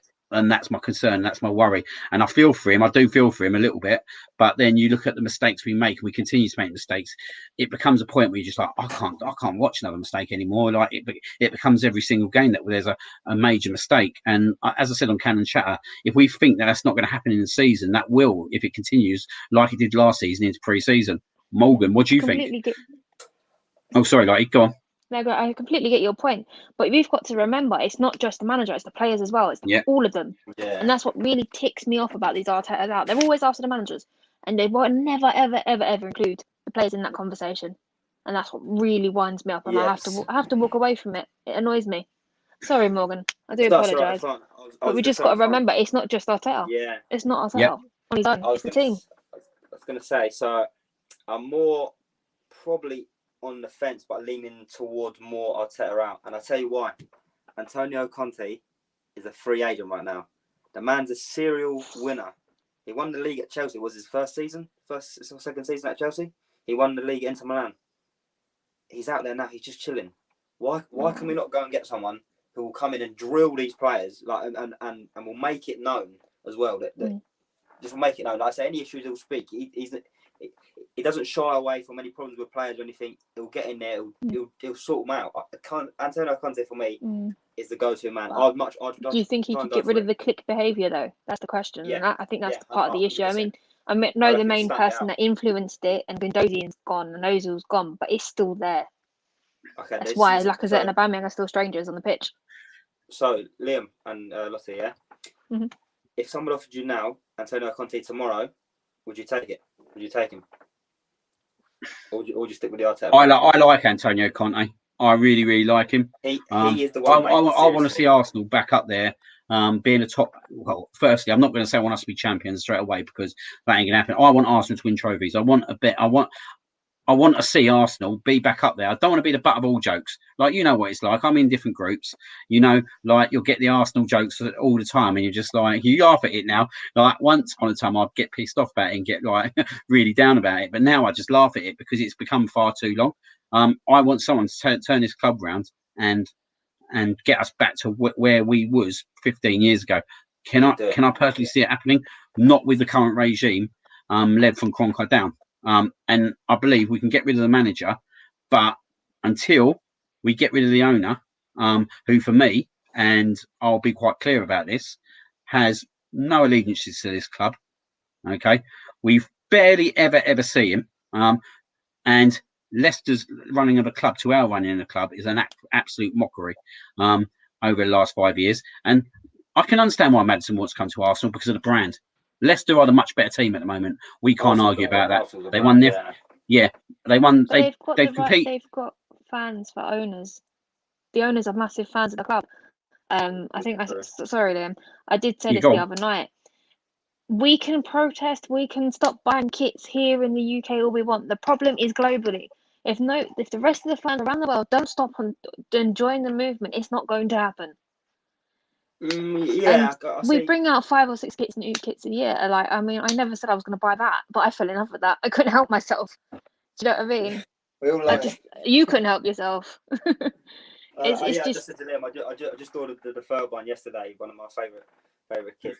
But I said to Liam like yesterday, you mentioned about the ticket sales for Chelsea at home. It's very surprising to see there's still so many on the Arsenal page. Obviously, that could be a mixture of many things. I think, obviously, financial factors are post-COVID. I don't think anyone's got £90 upwards to go and sit in the top tier and watch Arsenal. It's just mega money. But I just think it all plays a factor in it. But I think it's surprising to see Arsenal not sell out a Category A home game, first game of the season back.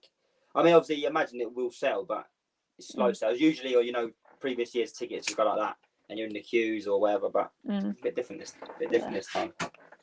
My answer to you, Morgan, is I will take Antonio Conte in because I don't think I could say no to it because I think he is a great manager. He's proven it at 2 or 3 different clubs already. So there's no way I turn him down. And I think he would turn the corner I think he would turn the club round and move us upwards. But I would like to have a board that are close to the club and close to the fans, and they are further away than ever before. And it'll stay And like that okay, as well, I that think. they might chuck some money in this summer, but for me, is that because of what happened with the Super League? Do you know what I mean? Were they exposed for that a little bit? For me, that damaged the last thread of them with the club and the fans. So for me, like, I'm a massive Kroenke out. I've been a Kroenke out since about 2016. I think other people are taking the blame at times. Look, I don't think everything's down to the Kroenkes. I think the move to the Emirates has kind of really affected us massively. And I think even though it ended quite disappointingly for Wenger, I think you can't argue that his first 8 years were incredible for this club. Where I thought, you know what, it was kind of the best football I've ever seen this club play, and I probably will at a level will see us play. And he did do a great job in the end in terms of keeping us competitive in the Champions League, even though we weren't competitive in terms of playing the big teams. After about 2011, we get turned over every single time by Barcelona or Bayern Munich, and it was his time to go. But for me, the board at some point needs to change, and I think we need to get our club back personally. Do you think the club's been on the decline since Wenger left, though? I think we was already on the decline while he was at the club as well. I'm going to put it out there. Between him and Gazidis, they still brought a Xhaka, Mustafi and Perez in that window.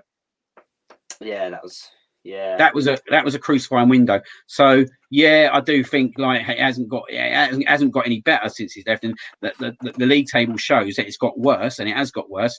But I think that window was a crucifying window. We spent 100 million, I think, on them three, and we can't really say that any of them have turned out to be a fan's favourite. Anything but. Okay, so they spent a lot of money in that window, and it didn't work out. But I think he did do a reasonably good job at the start of the Emirates era, and I think he was unfortunate, especially around 2008 and the 2011 season. I think he was unfortunate with injuries. I think if we did get injuries, we'd have competed further up for the title late on. Not saying we would have won it, but we'd have competed. Eduardo absolutely killed us in terms of that season. We was brilliant that season. Obviously, Man United were untouchable at the end of that season, but Eduardo was really good. So, yeah, I am very much. I'm very much that I want Arteta to do well. I want him to turn it around. I want him to do it in the next probably 9 to 15 games that he turns it around. But if he doesn't, and you've got Antonio Conte behind you sniffing you, I'll be gunning for that all day long. 100%, yeah. What do you think, Lottie? You know what? I want to see what he brings in to the end of the window, and then I'll give him his 5 games. And I think that's fair. I think that's the most important thing for me at the moment. I mean, with the filming All or Nothing at the moment, there's something going on that we don't know about, and I'm hoping it's something big.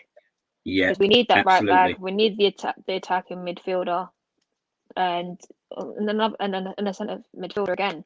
We need that. That's what we need. But we're at the moment, top of my list is Max Aarons as the right back, but I cannot see Norwich sending the 2 best players in one season. I think the right back's one of the most. Do you know what? Right at the moment, I think the right back is so important because we've seen with Bellerin and Pepe, there really ain't no chemistry. Like he has a better chemistry with Cedric.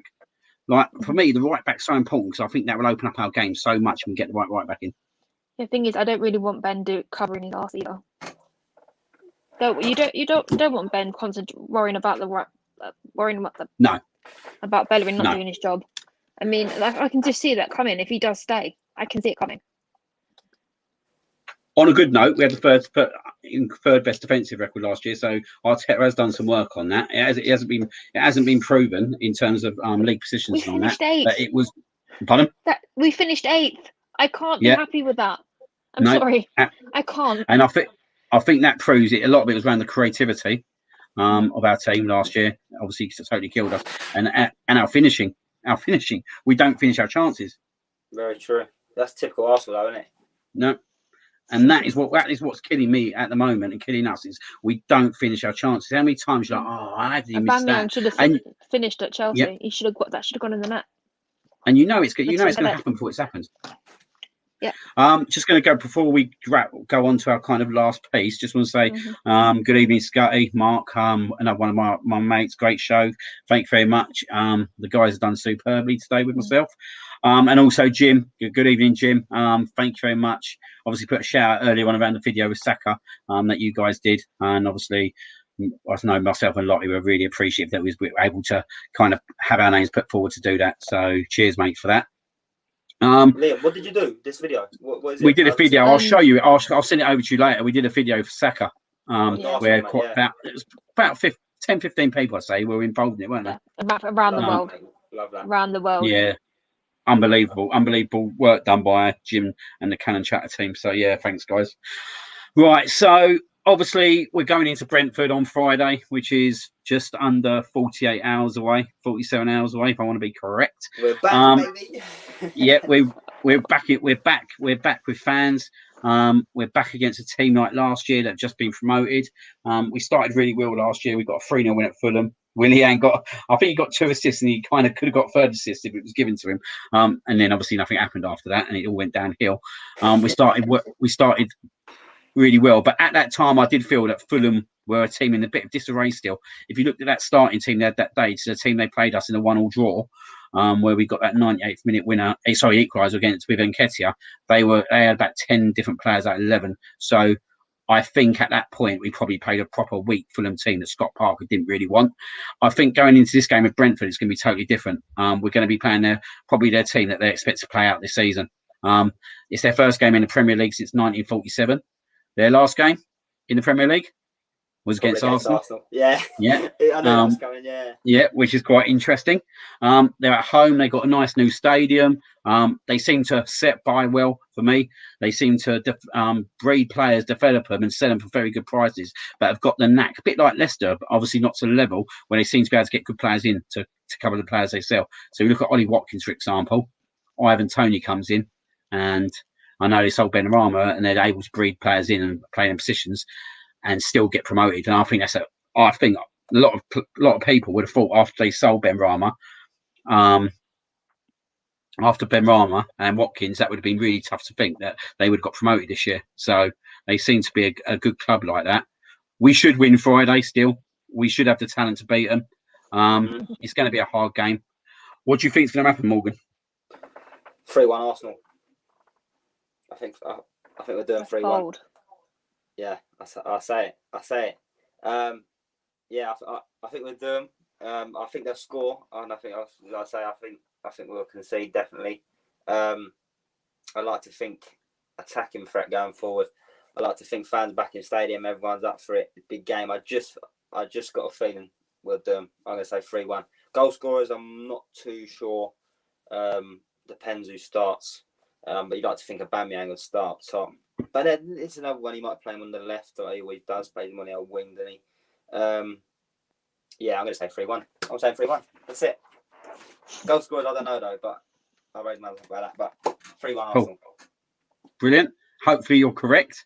Lottie? 2-0 Arsenal. Sambi to get his first goal, and I fancy Bukayo. Yep. Bukayo, and then actually, do you know what? I'm going to make it 2-1. I do think Tony's going to score. We always conceding it away from home. So yeah.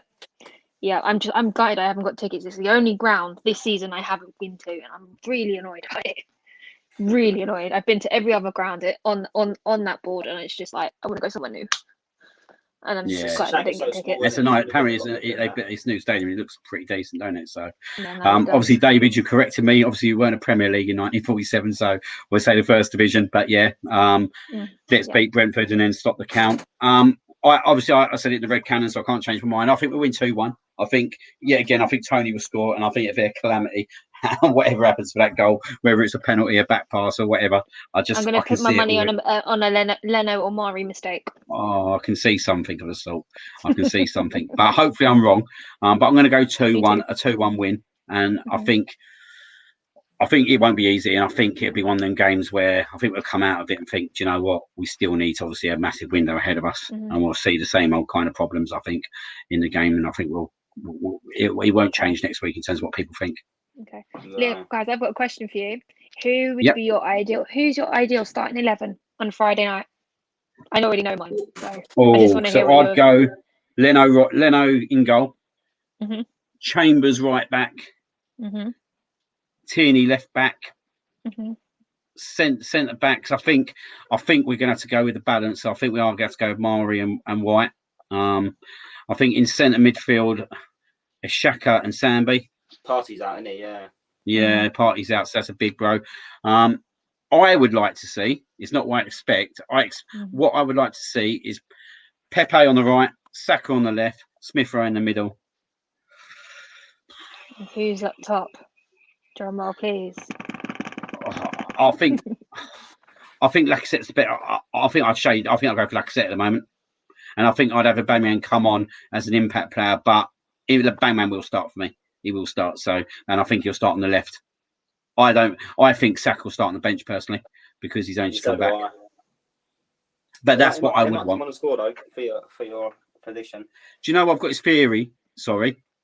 We've always been at our best when we've either had Lacazette or Aubameyang on the bench to come on as an impact player.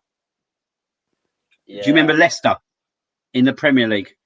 Unai Emery's reign when they scored that unbelievable goal and he come on, didn't he? Aubameyang and totally switched the game when they scored that goal from our own half, and obviously Ozil was main culprit in that move. Oh yeah, that was a 3-1 win, wasn't it? Yeah. Aubameyang come on and he changed the game, and I do like it with one of them on the bench because it gives you that option to bring them on and change the game as well. Love that. Right, Morgan, your team. Was it Morgan? Leno in net. Tierney.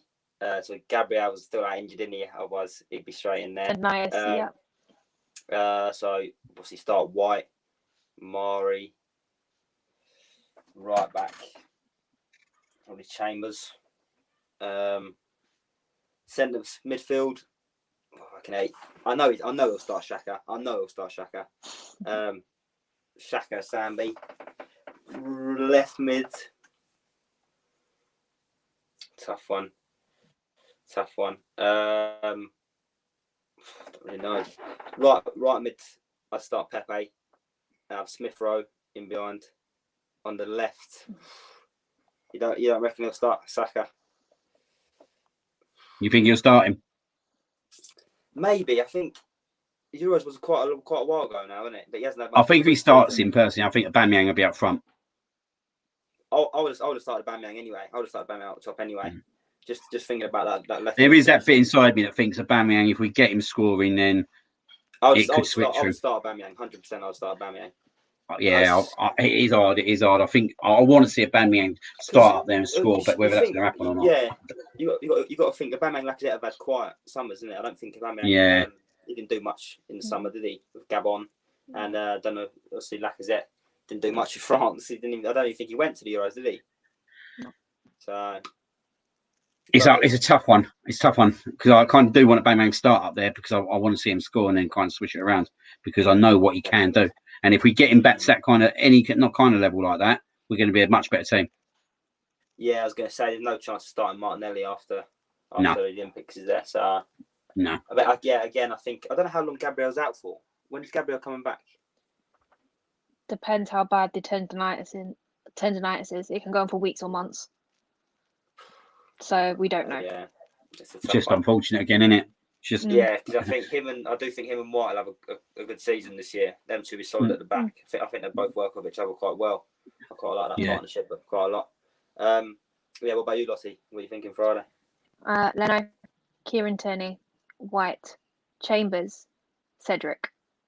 Oh, Chambers centre back. Cedric at right back. Mm-hmm. Interesting. Sambi and 34 in the middle.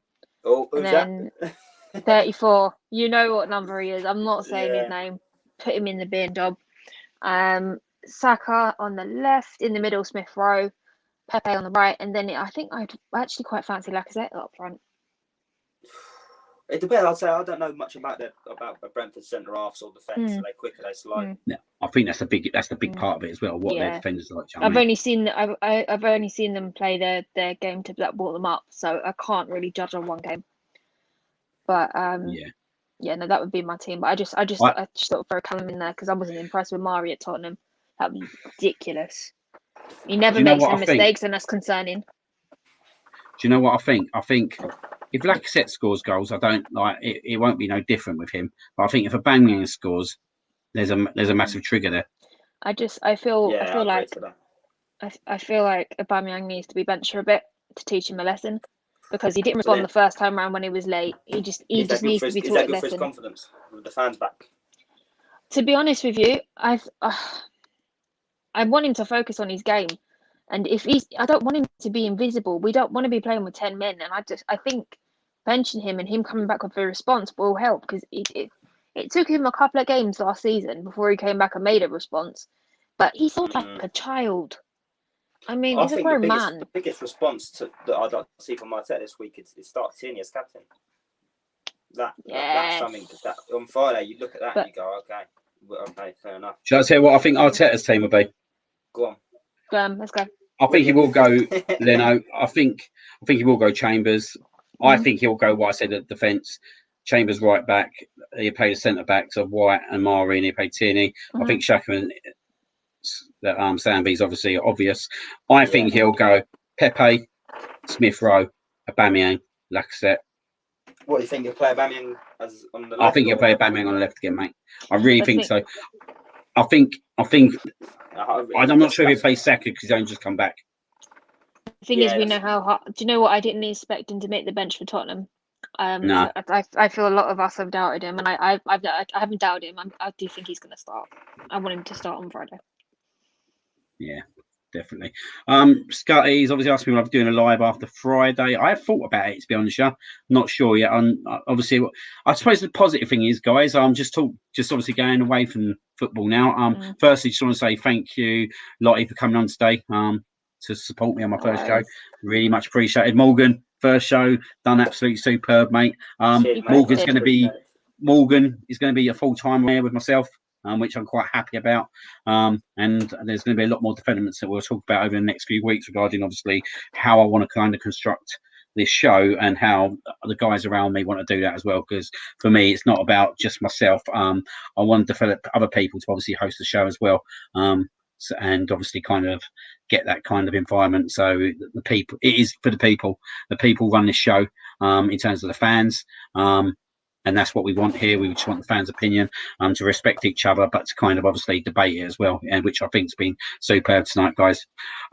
Obviously, we have got a group around 10 to 12 people so far that are interested in terms of coming on the show. So I am doing another stream tomorrow night to give a lot of more guys a chance. It is going to be a bit of a bigger one for me, which obviously I'm going to have to kind of adapt to. So we're looking at 4 other guests tomorrow night. And I will be changing the show slightly because obviously I don't want the same kind of content. And we don't know what happens day to day at the moment. So the Ramsdale stuff's come out today. There could be another major headline tomorrow. So we are going to do another show tomorrow and have 4 new guests on tomorrow night, which will be quite exciting for them. And then obviously we are looking at moving forward to do a Sunday afternoon evening show, and obviously a pre-match show during the week. But I'm going to try and work it around that I don't interfere with accounts that I like watching as well and joining with. So we will be working around that. In terms of obviously the content we're going to do 2 Arsenal shows a week, and I'm looking to do a Premier League show each week, and have different fans from different fan bases as well. But that is something that will probably move forward over the next couple of weeks. We're just going to concentrate on Arsenal at the moment. Any kind of suggestions from you guys? Anything that you could kind of think that we could add into the shows, Morgan? Yeah, like I say, at the minute it's just sort of all day to day, innit, in terms of what happens. Obviously, once it all kicks off on Friday, there'll be 50 million questions we're all firing away at each other, and rightly so, depending on results. Yeah, we just have to just sort of take it as it comes for the minute. Like I say, we try and get some other views, and obviously you mentioned about getting rival clubs on here as well. So, see what they got to say, rival fans and stuff. Something in the future. Yeah, I've got quite a lot of fans on my Twitter that are different fans, and obviously I'd have to be quite selective who I bring on and all that to start with. But I think it would be quite interesting to kind of debate just like kind of Premier League as well and what goes on with different teams. So we'll see how that one goes. But I'm quite confident the Arsenal shows obviously will lift off, and I'm quite happy about joining them. Have you got a chat? Have you got a meet? Have you got one going tomorrow at Cannon Chatter? We've got we're live at 9:00 for our Brentford preview. So yeah, and guys, we've got a very special guest from the last podcast, I believe, and he'll be joining us tomorrow. So it's going to be interesting. G will be back also. It'll be nice to see G. Yes, awesome. Brilliant. So So no, just to answer your questions, Mark, that my show will probably be about 7:30 tomorrow. So I can obviously kind of listen into that podcast after. So yeah, please obviously go over to the Canon Chatter and join them and subscribe to them. There's kind of things going on for how many subscriptions, and you'd always we got a you would always subscription hear it. challenge. Yeah, Yeah, there's loads of challenges going on. Yeah, we've also got a fantasy football league. If you want the code, come find me on Twitter at Lottie B. It's on the screen, or you can just message Canon Chatter, and one of us will respond and give you the code to join us as well. Yeah, I know Liam. Yeah. Liam, I'm glad you reminded me about that, Lottie, because it's because everything that's gone on this week, I kind of forgot about it. Morgan, it closes on Friday at midday, so you better get in there quick. Okay. And you've got till 6:30 to finalise your team before kick-off. Okay. Then it's one transfer a week. In my work one, I'll sort another one out, or just wherever. Look, I'll join your league. You can use the same team. Just use the code. Yeah, it's fine. Which one do you do? The Premier League one? Yeah. That's fine. I'll just do the same thing. Yeah, that's fine. Lovely. That's fine. You should be able to find the code on the Instagram as well, I think. Lovely. I'll have a look into that, definitely. Wicked. Yeah, so guys, obviously join the Premier League Fantasy League. Got till Friday. If you need to kind of ask any questions, obviously you can add Lottie on add Lottie_B on Twitter. Obviously, I've changed my @name now, so it isn't at Arsenal G-Man 123, and I need to change that. It's a bit of an error I've done this day. It is actually at what is it now? Actually, I can't remember what I've called it. Actually, it's not. Sorry, why am I saying that? At the North Bank Summit. Just add me on Twitter there. You'll find me. But obviously, Cole, great show, guys. Today, Cole is going to be one of our guys that are on tomorrow. So looking forward to your debut, Cole. Interesting to hear what you've got to say around the club and where we are and where we're going. But yeah, that's about it for me today, guys. I'm really, really happy to get through my first show. I think the two guys who have just come on with me today have absolutely done a fabulous job. Absolute great opinion, great debate. Guys, hopefully we'll get a win on Friday, and then we can pick a team for Sunday and hopefully be celebrating the first win in the Premier League. Thanks for having me on. Yeah, no, thank you. And obviously, nice to meet you. Nice to meet you too, Morgan. But anyway, Liam, thank you for having me. No worries. I don't know why you two were nervous. Absolutely fine. Natural. I wasn't nervous. Okay. He weren't nervous. I was nervous. I wasn't nervous at all. He was cool. he was cool cucumber. But look, obviously, the show ain't the show without the people that have come on today, and we've had some really good questions today. We've had some really good support today. Really happy with the support I've had from obviously people that have come in, even though they're not Arsenal fans. So thank you for coming on today, and please obviously keep coming in, keep talking to us, and we'll just obviously develop as a show. Have a good evening all, and up the Arsenal. And yeah, thanks very much. Thank you. Bye. Bye.